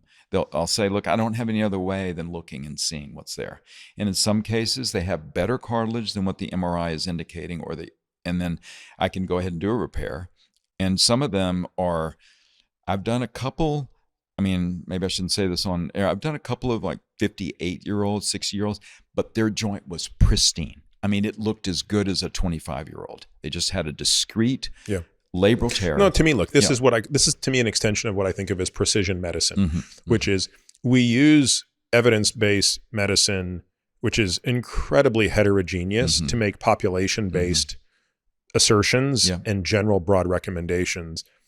But ultimately, the only patient that really matters for most doctors is the one right in front of them. Exactly. And therefore, you have to be able to make evidence-informed decisions based on the appropriate physiology that you see. And it's also a conversation. It's a conversation with that patient, not a unilateral decision. It's okay, what do you want to do? What do you know about this? Here's what I know about this. Here's what I'm seeing with you. And we need to say, here are the possibilities, and what do you want to do? So how often when you go in for, and let's just explain to people. So the biggest port puts the camera And do you have how many? And then you have like a few working ports, obviously. Yeah. So typically, since more of the pathology is superior and anterior, although you had some in the back, if you're working in the superior and the front, you go in through the back with the camera. So you just have a good panoramic view of everything. We have 2 different kinds of angled lenses, so we can see around corners if we need to. Usually don't need them for most things. But then I can see the superior labrum. I can see the biceps. In general surgery, we insufflate with carbon dioxide, right? Yes, so you're shooting carbon dioxide to blow everything up. I assume you're using saline to do the same thing. Yes, so you're making that capsule bigger. And that's a good point. So I don't use, I've done a lot of these. I don't use high pressure. Some people use around 50 millimeters of mercury pressure. I use 35. And that means less post-operative pain, presumably. It's less distension. Distension of the whole shoulder and so forth. So that's what I do. And you can still put in little retractors, kind of pull tissue out of the way and so forth. So that's just a technique. That's more of an extension of what I do in the elbow because there's a lot more peril because of the nerves being so close. Yeah. So then usually you need 2 working portals in the front, which are just cannulas that are just basically canals to get in with instruments that are long enough to fit through and do the work. And then in the case of, for instance, a superior labrum, we use a percutaneous right through the top, just underneath the kind of right here, actually, where that red arrow is going. And that just gets you to the superior labrum. So that's a little percutaneous. You make a tiny little hole in the rotator cuff kind of muscle tendon junction. It just spreads the fibers apart so it doesn't do any damage to that. And then you've got a perfect bird's eye direction for the drilling and putting in those few anchors in the top. And then that's really it. And explain how that works. So you drill a little hole in the glenoid fossa. What's the diameter of that hole? Yeah, so it depends on what kind of anchor you're doing. Usually roughly not more than 3 millimeters. And now we're down to 1.8. Wow. Okay, even 3 seems big. 3 seems big, but that's what you fit the plastic or the absorbable anchor in that you just kind of tap in with the mallet. All of them you tap in with the mallet. And you're drilling into the bone. You're drilling around here, kind of this angle here. And you have to get the angle right. It's a very 3-dimensional, but you put them in so that you're drilling into hard bone, and then the anchor inserts through that. And so they're not circumferential. No, they're just straight in. Correct. We used to, if we did them open, we used to do them even with like a suture, drill holes and a suture going through circumferential. So what holds the anchor in? Is it just the pressure? You're putting an anchor in that is bigger than the hole, and so it's sort of like a nail. Yes, exactly. Or a tense, but not a screw. They're not screwed in. There were historically some that we screw in, but not anymore.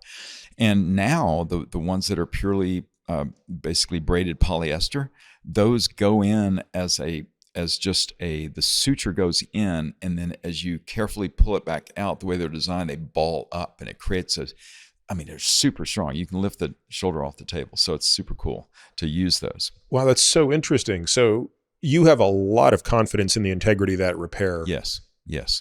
I know that if I tug on it multiple times, it's not going to come out. And it would take a fully traumatic force to do that. Yeah. So before you do this, I assume you do an exam of the cuff while you're in there? Absolutely. So you go through and do a survey of the joint. You look at the cartilage surfaces from the nooks and crannies, cartilage surface. You look at the rotator cuff inserting on the bone from inside out. And you can see that being smooth. If it's frayed, if it's notably frayed, you can probe it and you can see, that actually has also, and I occasionally see that because they're athletes, a small, almost full thickness tear. Then I may put a stitch or 2 in that to fix that. You look at the biceps. You can pull the biceps into the joint and see a pretty good segment of it and see if it's inflamed, torn, something abnormal there. And you can see the tendon of the bicep really well. Oh, yes. To see, obviously, is it frayed? Yes. Yeah, so how much damage do you need to see to do the tendonesis? Not a lot. If I see a combination of a modest amount of fraying and a lot of inflammation around it, and when I pull it in the joint, that extends further out, then I'll tendonize it. And it's interesting, I think, for people to understand how much your eyes are helpful here, right? As you said, when you look at these images, and we'll link to some images in the show notes of what these pictures look like. In fact, we can include my pictures and just other pictures we'll find online. It is just a very plain, banal sort of gray, white, normal thing. And to think that inflammation just shows up as like, wow, that's really red. Yeah, exactly. And for me, some people don't like to waste the time, but I get a little electrocautery wand and I paint the internal and get rid of all that pink because it's inflammatory. It hurts. And that's part of one of the big pain generators. So I just do that automatically. Now, theoretically, if you fix everything, that's going to go away anyway, but it helps them, I think, early post-op. A recent patient I had, I did a pretty significant repair on, and he, after 5 days, said, I haven't had any pain. What's going on? Did you do anything to my shoulder? So I said, yeah, I did repair it. But but I think part of it is just getting rid of that inflammation and so forth. Okay. So now contrast that with the pure rotator cuff repair. Right. So let's do two examples. Let's talk about a patient who, what is the most common athlete's tear? Which one is it going? Did we say it's going to be subscapularis or supraspinatus? Well, so it depends. It depends on if they're an overhead athlete. If they're an overhead athlete, then it's going to be supraspinatus almost always. Okay. And sometimes it can be the infraspinatus. All right. So if a guy just has a straight up supraspinatus tear, you don't even need to enter the capsule necessarily, depending on how close it is. No, you do, because you want to, first of all, you want to see everything. You want to make sure that you're not missing anything, which is common in the athletes. There's a couple of interesting variations. I'm going to draw some pictures. Okay, so here I've drawn 3 sequential axillary views, which are a bird's eye view looking straight down on the top of your shoulder. If I were sitting on top looking straight down. So we've got the glenoid, the socket here toward the head, and we've got the ball out here toward the outside where the deltoid lives. And then I've drawn this is the supraspinatus I've drawn in here on the top. In the back, as we talked about before, that's the infraspinatus. And then in the front is the subscapularis. So these are and those are the 3. The teres minor, which is the 4th muscle of the rotator cuff, it's not really a relevant player in the pathology. Very true. Yeah, it almost never tears. Okay. This is actually really a cool way to look at it. It's not normal that we usually look at them from front and back, but the bird's eye view is what allows you to see how the subscapularis and the infraspinatus are stabilizing the front and the back, while the supraspinatus is coming in over the top. Yes. Is the supraspinatus that wide, relatively speaking? Yeah, it's pretty wide. Wow, that's so interesting. More about here. Here it is. I drew it a little wide there. Okay, but that's interesting. Again, in anatomic diagrams, because you're looking at it from the front, it looks like a tiny little muscle. Yes, but it's broad. It has 3-dimensionality, and that's about roughly 3.5 centimeters of width going front to back. Yeah. Wow. Okay, great. And so there's 3 different views. The most common one is the middle one, and that's because that's anterior. The biceps is here. That's an anterior superior tear. That's the one that the overhead athletes get a lot. Non-throwing athletes, but tennis players, volleyball players, and weightlifters. And that is one of the critical zones where it can get wrung out and not have good blood supply, and that's where they tear. That's where I had my little tears on both shoulders. But that's the garden variety one. That's also the one that can be caused by the spur pushing down on it. And I've drawn a little arc, because that's kind of, they'll tear off and then they'll form a little arc of smooth tissue. And you freshen that up, freshen up the bone, and then put the sutures in that leading edge of the tendon and put it back just like you'd put a tarp with a tent stake back in. And that's how you repair it. You get it back to the good bony bed and you get that good biologic healing. And that's a small tear that I've drawn there, and they can be bigger and bigger, if you can imagine, and more chronic. Now, the one down below shows the subscapularis in the front, and that is the one that can tear in young people or older people based on mechanism. So if you have a linebacker who he's going forward at full velocity and then somebody is knocked into him and shoots him across, he's got his arms out there ready to go, and he gets eccentrically loaded into external rotation like that, that's how you can tear the subscapularis. The other way is people falling downstairs and grabbing the banister and wrenching back that way. That's it's commonly torn with eccentric loading. Stretch. Yeah. Got it. An abnormal weird stretch where they're contracting and then it's just torqued on it. Now, this upper one is very interesting because we were talking about throwing athletes. So the throwing athletes, baseball players and football players, they externally rotate dramatically. That's how they get their extra angular velocity to really get that zip on the ball. So they acquire external rotation starting at a young age. So their arms are very asymmetric, their shoulders. One side will externally rotate to 90, the other one will go back another 45 degrees, and that's how they get that whip. One of the consequences of that, in a subset of them, is that as this rotates and follows this area around, that area of the rotator cuff, which is at the junction of the infraspinatus and the supraspinatus, abuts up against the hard bony rim of the glenoid. And they get an internal impingement, ultimately get small partial thickness or even full thickness tears there. So we have to be super cautious with those. We have to repair those, but you have to be really careful because if they lose 10 or 15 degrees of external rotation, they lose. So where does the Tommy John fit into this? Yeah, so that's the elbow. That's the elbow. Okay, but it does, no, it's maybe that was just intuitive since you are a good orthopedic surgeon, is actually it fits in because a lot of people add torque on their elbow because they have shoulder pathology.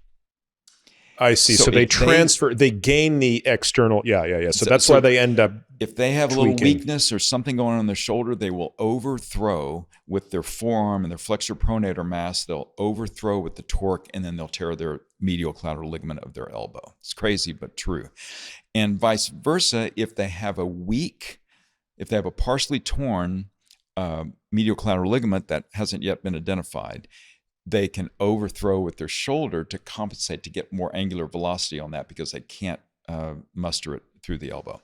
And so, yeah. So how many years ago would it have been the case that a torn rotator cuff was the end of a pitcher's career or a quarterback's career at the professional level? Great question. I would say easily not more than 20 years ago, probably even not 15 years ago, probably 15. And today, that's not the case? No. What has been the advance that has changed? Because I can't think of anything that could be possibly more stressful. I mean, to me, throwing a baseball seems even more stressful than throwing a football because you do it more times in a game. Absolutely, right. So what has changed that has made that? What's changed is earlier diagnosis. If people are now, certainly at the Division I collegiate level and the professional level, there's any pain is kind of over-evaluated. And that can be good for them. I mean, it uses a lot of resources, but it identifies these very early. So that's one way. So you get to them earlier. So in other words, quarterback pitcher says, you know what, it's starting to hurt a little bit. You see a very small tear in the cuff. You're saying it's better to go in and repair that than let it become a bigger tear? Yes and no. It depends. You'd certainly watch it carefully, right? And you correlate the symptoms with, and that's why, you should, sometimes it's not the tear, it's just some inflammation that's related to it. If you can cool that down, the tear is not biomechanically significant yet. So, but I've said this to many people, I have full thickness tears in people that are minimally symptomatic and partial thickness tears that are very symptomatic. It kind of depends on what you're doing. I think one thing that's kind of missing from this picture in the subscapularis and the infraspinatus is how long they are. So we're looking at the top, but these muscles cover the scapula. Totally. So when you say a full thickness tear, I want to make sure people understand the size of the tear. Yes. So when I say full thickness, I mean like when we were looking on that other view, let me draw that again. Oh, actually, I can just go back to the previous. So when I've drawn the supraspinatus tendon, that perpendicular distance through there is the thickness, the full thickness, and it varies depending on the size of the patient. But it could be across the entire 4 centimeters it could be a whole 4 centimeters by half a centimeter. Yes. So you could have, but when we speak typically about full thickness, we mean the depth of it this way, so that you can have a partial thickness tear that's maybe half the tendon there, or full thickness. Now, if you have half the tendon torn, you've lost enough biomechanics that if you're a high level throwing athlete, no way. Yep. No way. Whereas a partial thickness tear off the tendon could easily be ignored. Correct. Exactly. Yeah. So then when we talk about this, those muscle bellies are huge. Now, the reason you jogged my thinking about that is you can have, especially if you have, these guys are so strong, like the football players and so forth, sometimes they have that wrenching injury. They don't rip the tendon off the bone, but they interstitially tear at the musculotendinous junction. And they have that, and they have a tremendous amount of edema, weakness, pain, but that will heal. That will heal without any intervention, just some tincture of time and some anti-inflammatory and just time to heal. What role do stem cells or PRP play in any of this? Certainly anecdotally, there are a lot of people saying, look, stem cells aren't going to replace a labrum. They're not going to work there, but you have a tear in the muscle, stem cells can be valuable. Now, I'm not really aware of RCTs that have looked at this, but I also haven't scoured the literature on the rotator cuff data. Are there people running clinical trials on stem cells in that indication? So I think so. I don't know that literature as well as maybe I should, but I tend to, I go to all the meetings and I stay fairly abreast. There is obviously a lot of activity going on, but there's a lot of terribly designed studies all around that are being used to justify using whether PRP or stem cells. So one has to be careful to extrapolate it to your individual practice. And there's a lot of money involved in it too. I mean, I have patients routinely that fly to various places, including Germany, and I'm not pillaring, I'm not by any means, because they exist everywhere. I just happen to know a couple that just got back. And they pay a lot of money to get stem cells injected for things that we've been talking about. And there's no data. I'm not talking about the musculotendinous. That's different. I want to talk about that. But I mean, let's say just a garden variety small rotator cuff tear. There is no data ever. There are a few anecdotal reports where people say, look, there was a tear there on that MRI. I injected PRP and it's healed. It's gone. I don't know what to make of those. They're just one-offs. Well, also, do we know what the natural history of that injury would have been without the PRP? Of course not. Do we know? No, we don't. So we don't have enough of a series to say, if you took 1,000 people that had that tear and you did nothing and came back and surveyed them 2 years later, this many, you wouldn't see the tear again. Correct. Do we not know that? We don't know that. Okay. And I have one of my best scientific things that I can relate, that it goes down to the elbow, but I think it's important for this part of the conversation, is I was speaking right before COVID at the AOSSM, the American Association of Sports Medicine. These are non-surgical general medicine doctors who do sports medicine, and they're great. They're really knowledgeable. They do tons of studies. And I was speaking, I was waiting to speak, and the two papers presented before me were back to back, really well done. Large numbers, over 1,000 patients, double-blind, randomized studies comparing for tennis elbow.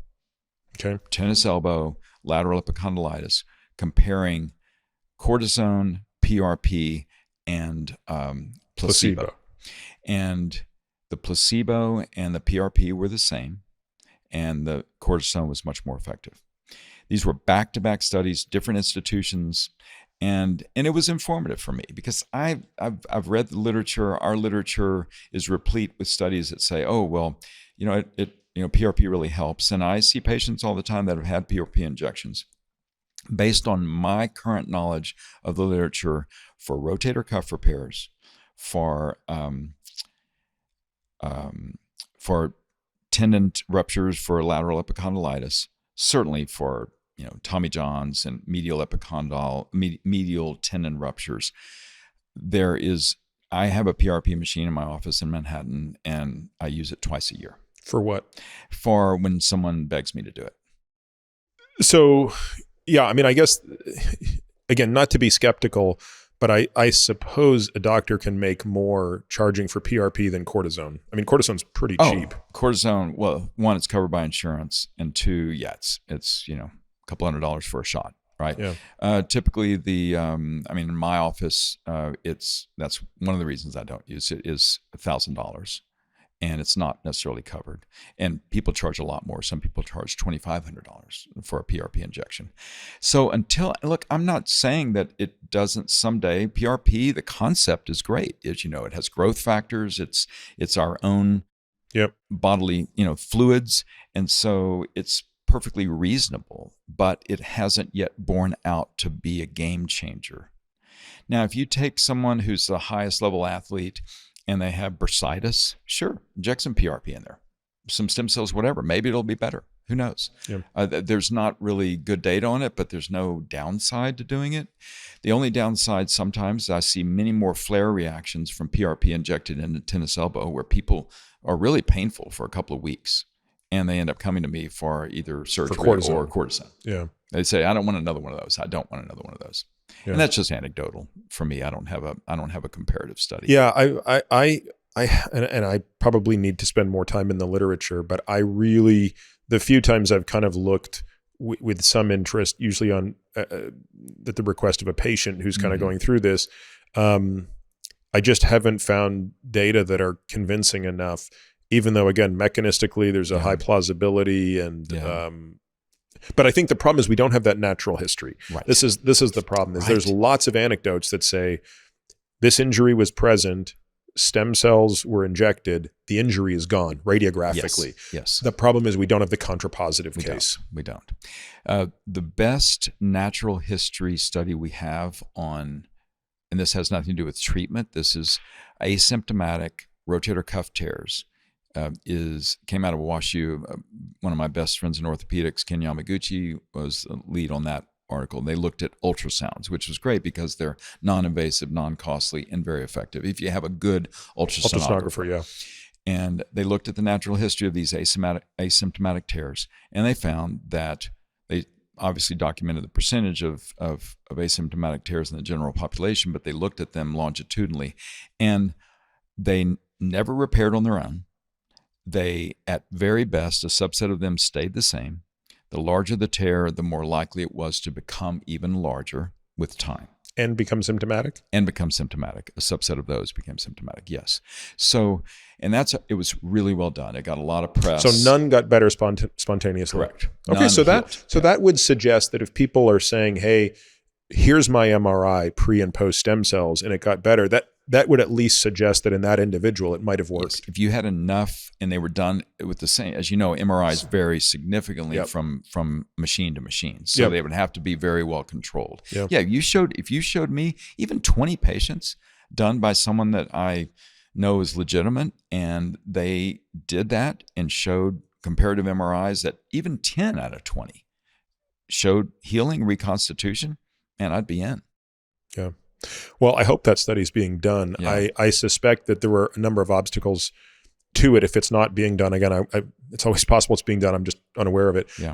But one of them would be you'd have to standardize the process of generating the stem cell. Absolutely. One of the challenges of doing a clinical trial is everybody has to get the same drug. Yes. And if the drug differs, it becomes problematic. Do you know how standardized the procedure is for capturing and processing stem cells? Yes. None. It is. Okay. Yeah. So that's part of the challenge. It differs between the different companies that bring the machines in. It differs between the individual clinicians and so forth. So yes, that's one of the things that my colleagues and I discuss quite a lot. Is it can be apples and oranges.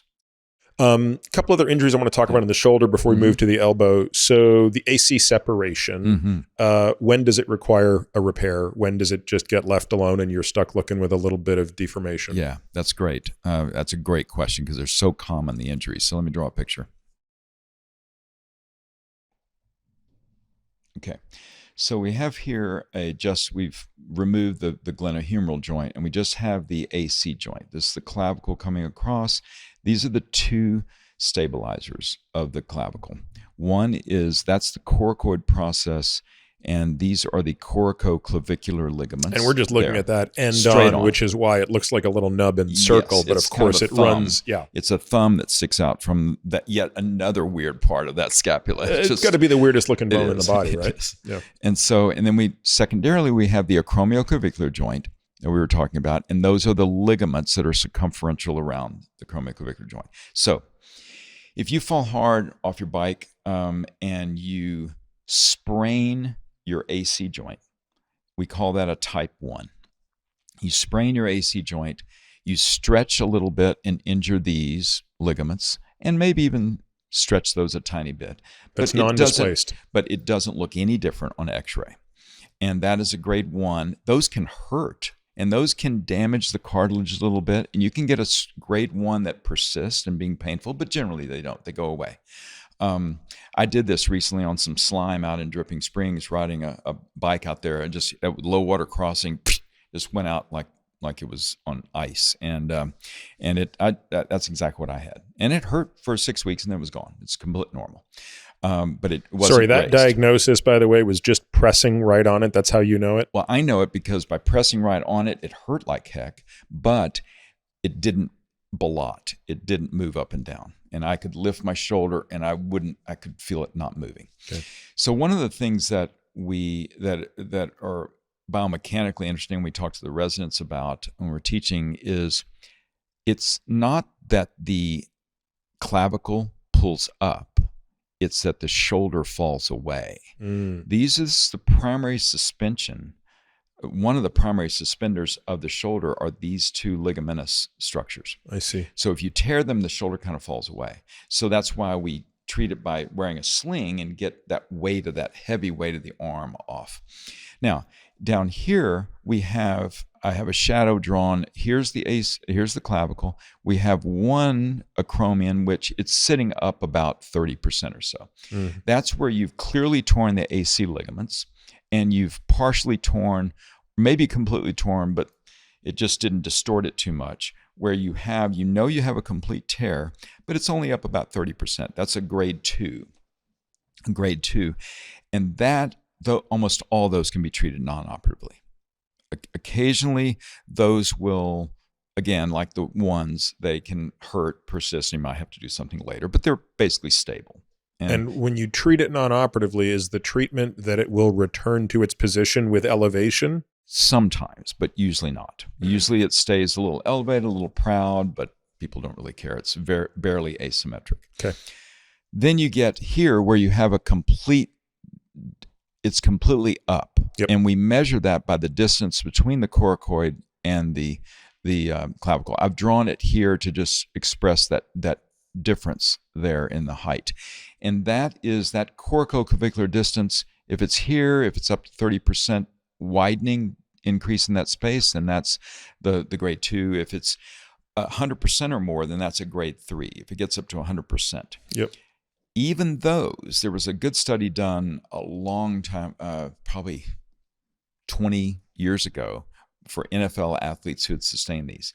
And the prevailing wisdom for the doctors who were treating the NFL teams was that most of that type 3s did not need treatment, surgical treatment, but a subset of them did go on to needing it later. Now, in reality, when they're up that high and people want to get back sooner, we have better reconstructive techniques now.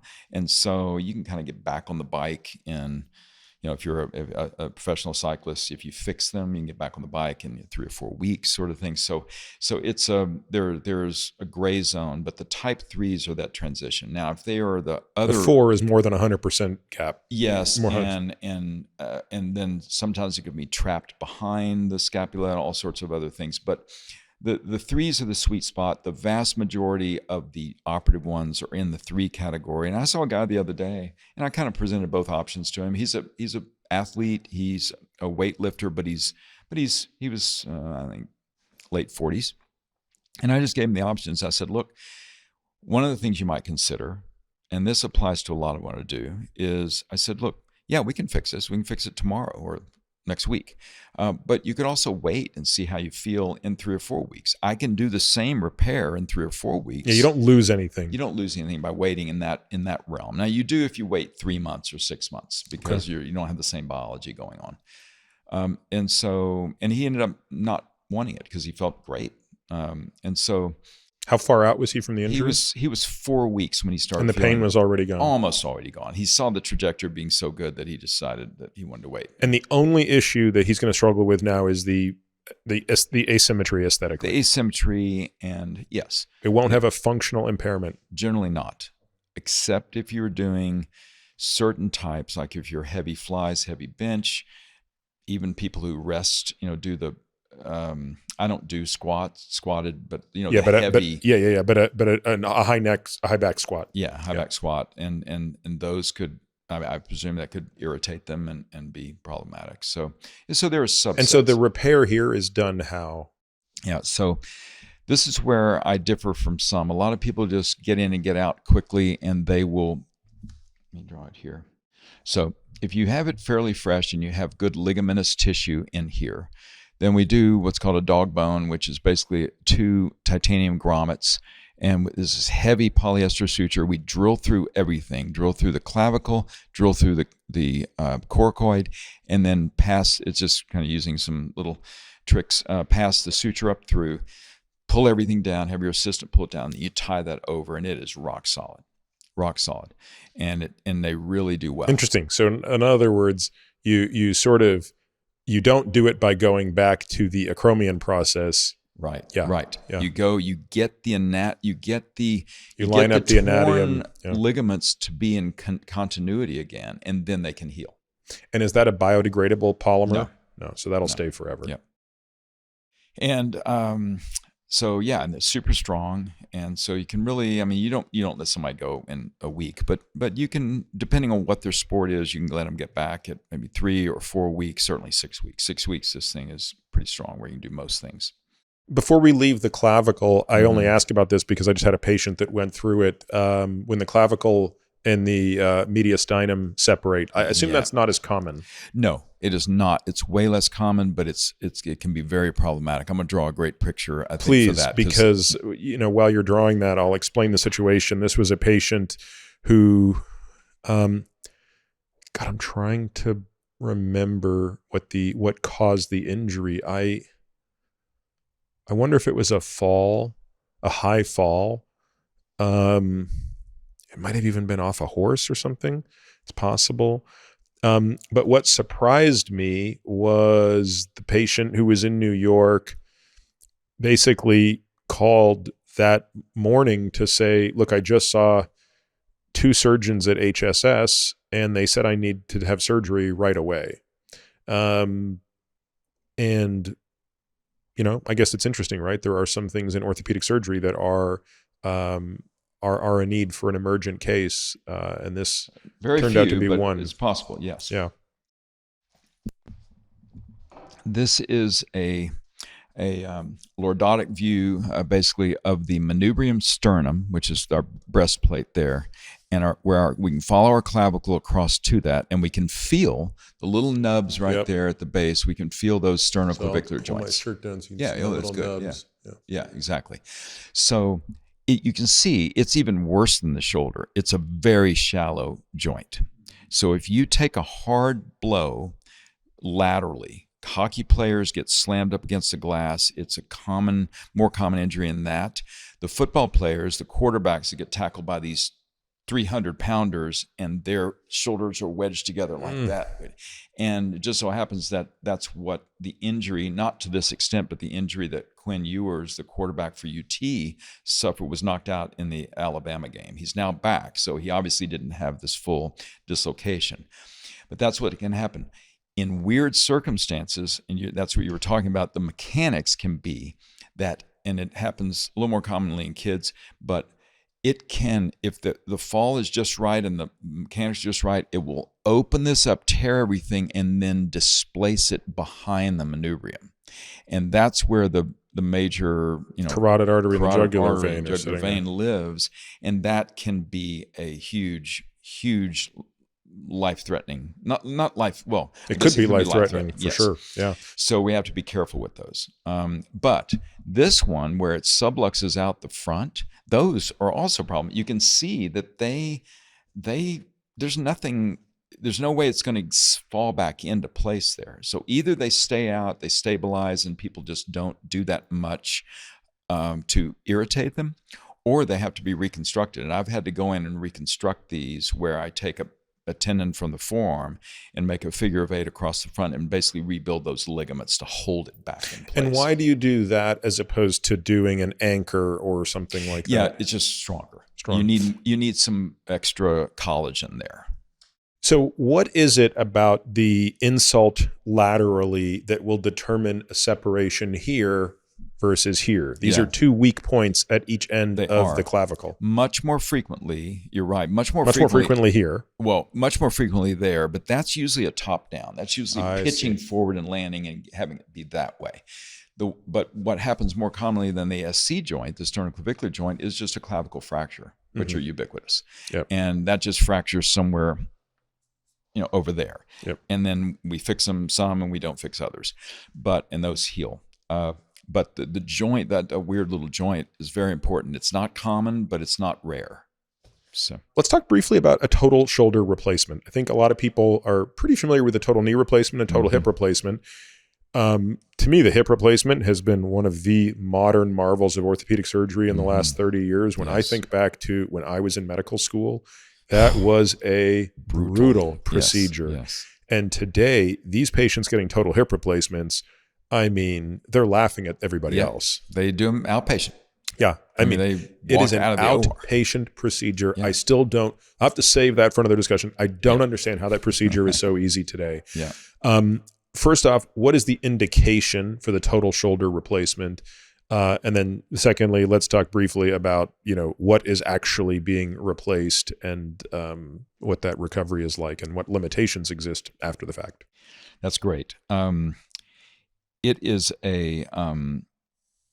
also an outpatient procedure unless you have comorbidities. I do most of these outpatient. And I can even use a smaller picture now because the types of implants we're using now have evolved significantly. Okay. All right. So when you've worn down the cartilage completely, either on one or both of the surfaces, then that's incompatible with good function, usually because of pain. And you ask, what is the primary indication? It's pain. I don't care. I see patients all the time who come in who have the ugliest x-rays you've ever seen. To your point about the cervical spine, which is so important, they have no pain. And they can do whatever they want to do.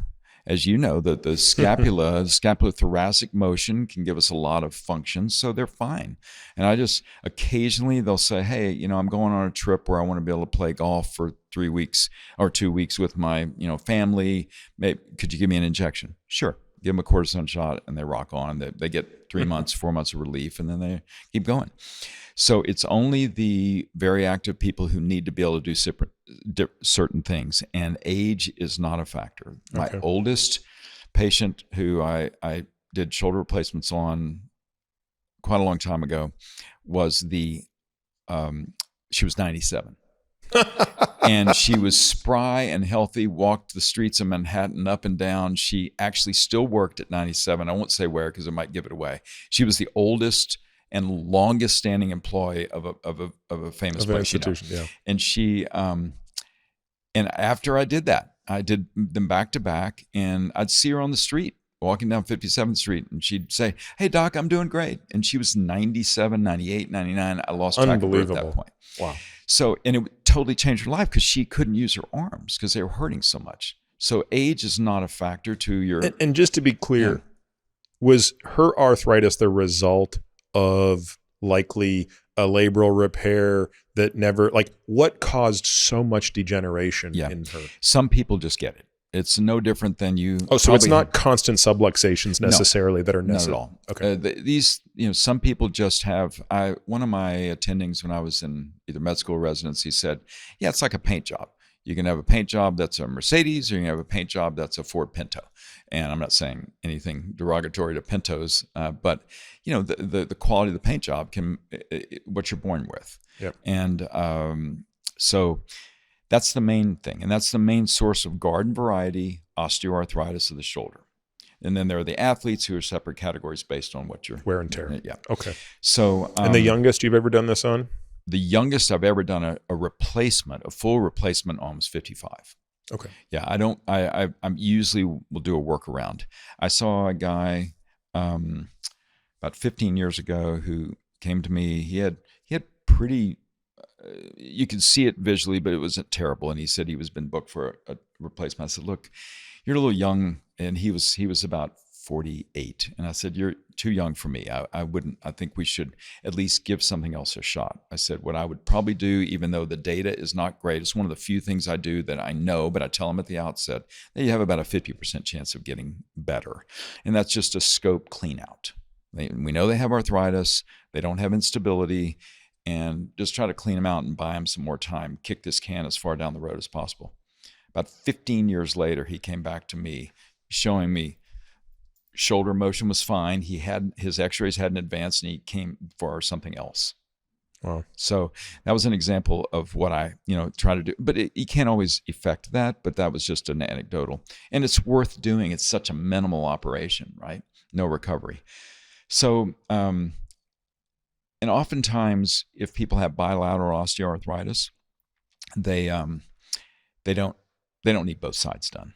They're happy with one side. They have a good one that they can reach overhead dominant and do arm things. Or something like that. Yeah. But an example of sort of a very active, to our point about physiology and biologic age and so forth, a really wonderful athletic woman who was an avid sailing. She sailed in regattas, raced still at the age of about 75. She was still going, racing all the time, pulling lanyards, etc. And she said, I can't do this anymore. I just can't do it. And I want to keep doing it. Can I keep doing that? And I said, sure. So I replaced both of her shoulders. And how much did you separate those two operations by? She was about 4 months apart. Okay. Yeah. It was kind of more. She said, I'm going to give up a year of the sailing. Yeah. I want to get back to it. So you could do them a little closer together if you want. And she's still sailing. So let's go over the anatomy here of the replacement. Yeah. Obviously, there's two pieces to it, right? There's the humeral side and the glenoid side. Yeah. So I'm going to draw another picture real fast that will show what a arthritic shoulder looks like, and then that'll help. Yeah. I'll draw it small.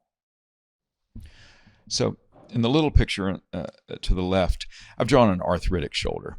Not well, but I've drawn it to make a point. So the head kind of flattens out. You have no space in there at all. You get a bone spur down here. You get some spurring around the perimeter of the glenoid. And all of that conspires to greatly diminish the motion of the shoulder and cause pain. So there's two reasons they come. Dysfunction because they can't do what they desperately want to do, whether it's recreational or work sometimes. And number two, pain. Either one of those is a solid indication for it when the radiographic findings are there. And if we do that, then what we do is go in, and now we do these through an incision that big. Wow. It's just a very small anterior incision, and take down part or most of the subscapularis, the tendon in the front. We have to have a window in. Now, we can work through the interval, the space between the supraspinatus and the subscapularis, but only if it's a more limited replacement. But anyway, you take some of that off. You have a window there. You have retractors in, and you use an oscillating saw and just take that arthritic head off of there like that, and all the bone spurs. Then, with that space that creates, you use another retractor, push the head, the shaft, and what's left of the shaft away, and then you get in and work on the glenoid. And you ream that down to where it's all smooth, get the bone spurs out of the perimeter, and then put in this little high-density polyethylene socket. Is this that ultra-high molecular weight polyethylene? Exactly. Very durable. I mean, they do wear out. So it's the same thing that's the tibial plateau. Exactly the same. It's great. And then these have little pegs. You drill holes. You maybe usually cement those in just a little bit. Some are press fit, but usually cemented in a little bit, just that part. And it's a perfect, nice new Teflon surface for then this cobalt chromium or whatever alloy it is for the head. And the bone has a central core, and you clean that out, get it fixed. And this is press fit. We don't cement these anymore unless people have really bad bone or it's revision. We just press fit it into that cancellous bone, and it's super solid. The rotator cuff is kept intact. The rotator cuff is still intact on top. You're working around that. Reattach the subscapularis in the front. If you're going to transect the subscapularis, what is the least traumatic place to do it? Completely within the muscle, I'm assuming? Yeah, no, actually on the tendon where it inserts. Oh, you have to because you're reattaching it. Yeah, that makes sense. And we leave a sleeve so we can suture tendon to tendon, but then we also put this heavy suture into bone. So you've got bone reinforcement and you've got tendon to tendon healing. You also, by doing that, you maintain the normal length. So the only thing, I mean, this is an oversimplification, but the biggest thing this person is missing is a labrum. Yes. Yeah. And they don't really need it. So what stabilizes this joint? The fact that it's arthritic. It's already stabilized itself, unless it's a weird dislocating joint, which is a different entity, and you have to address that differently. For the garden variety one, they've already kind of stiffened up all the tissues, So what does their capsule look like when you go in typically? It's thick. It's super thick. Super thick. We resect some of it even. It's so thick. Okay. It's kind of space occupying almost. And what is this person's, in a good case, what is the limitation on this person a year out from surgery? Yeah. Really nothing except heavy weights. Like, I don't want people doing bench press. I don't want them doing the iron cross type things. And they're usually not. I had one patient. Can they throw a ball? Yeah, they can throw a ball. They can play catch. I'm saying they can play catch with their grandkids. They can play catch with their grandkids for sure. They can play tennis. They can play tennis? Yeah, they can play tennis. They can play golf. Can they shoot a basketball? Yeah. Can they swim? Yes. Oh yeah. That's one of the big ones. People love swimming. Later in life, it's such good general exercise, fantastic. And they can swim until they're 100, and you can absolutely. You can swim till the cows come home here. Yeah. So this is just another one of those game-changing operations, right? Yeah. But it's different than the hips and the knees. The hips and the knees allow people to live in the world again. These are game-changer quality of life things. Yeah. And I won't do them if I know I can manage them and kick the can down the road and just inject them once a year with cortisone. I want them to be dragging that arm in. I want them to be saying, you got to do it now. I'm not getting enough relief from the cortisone, and do it.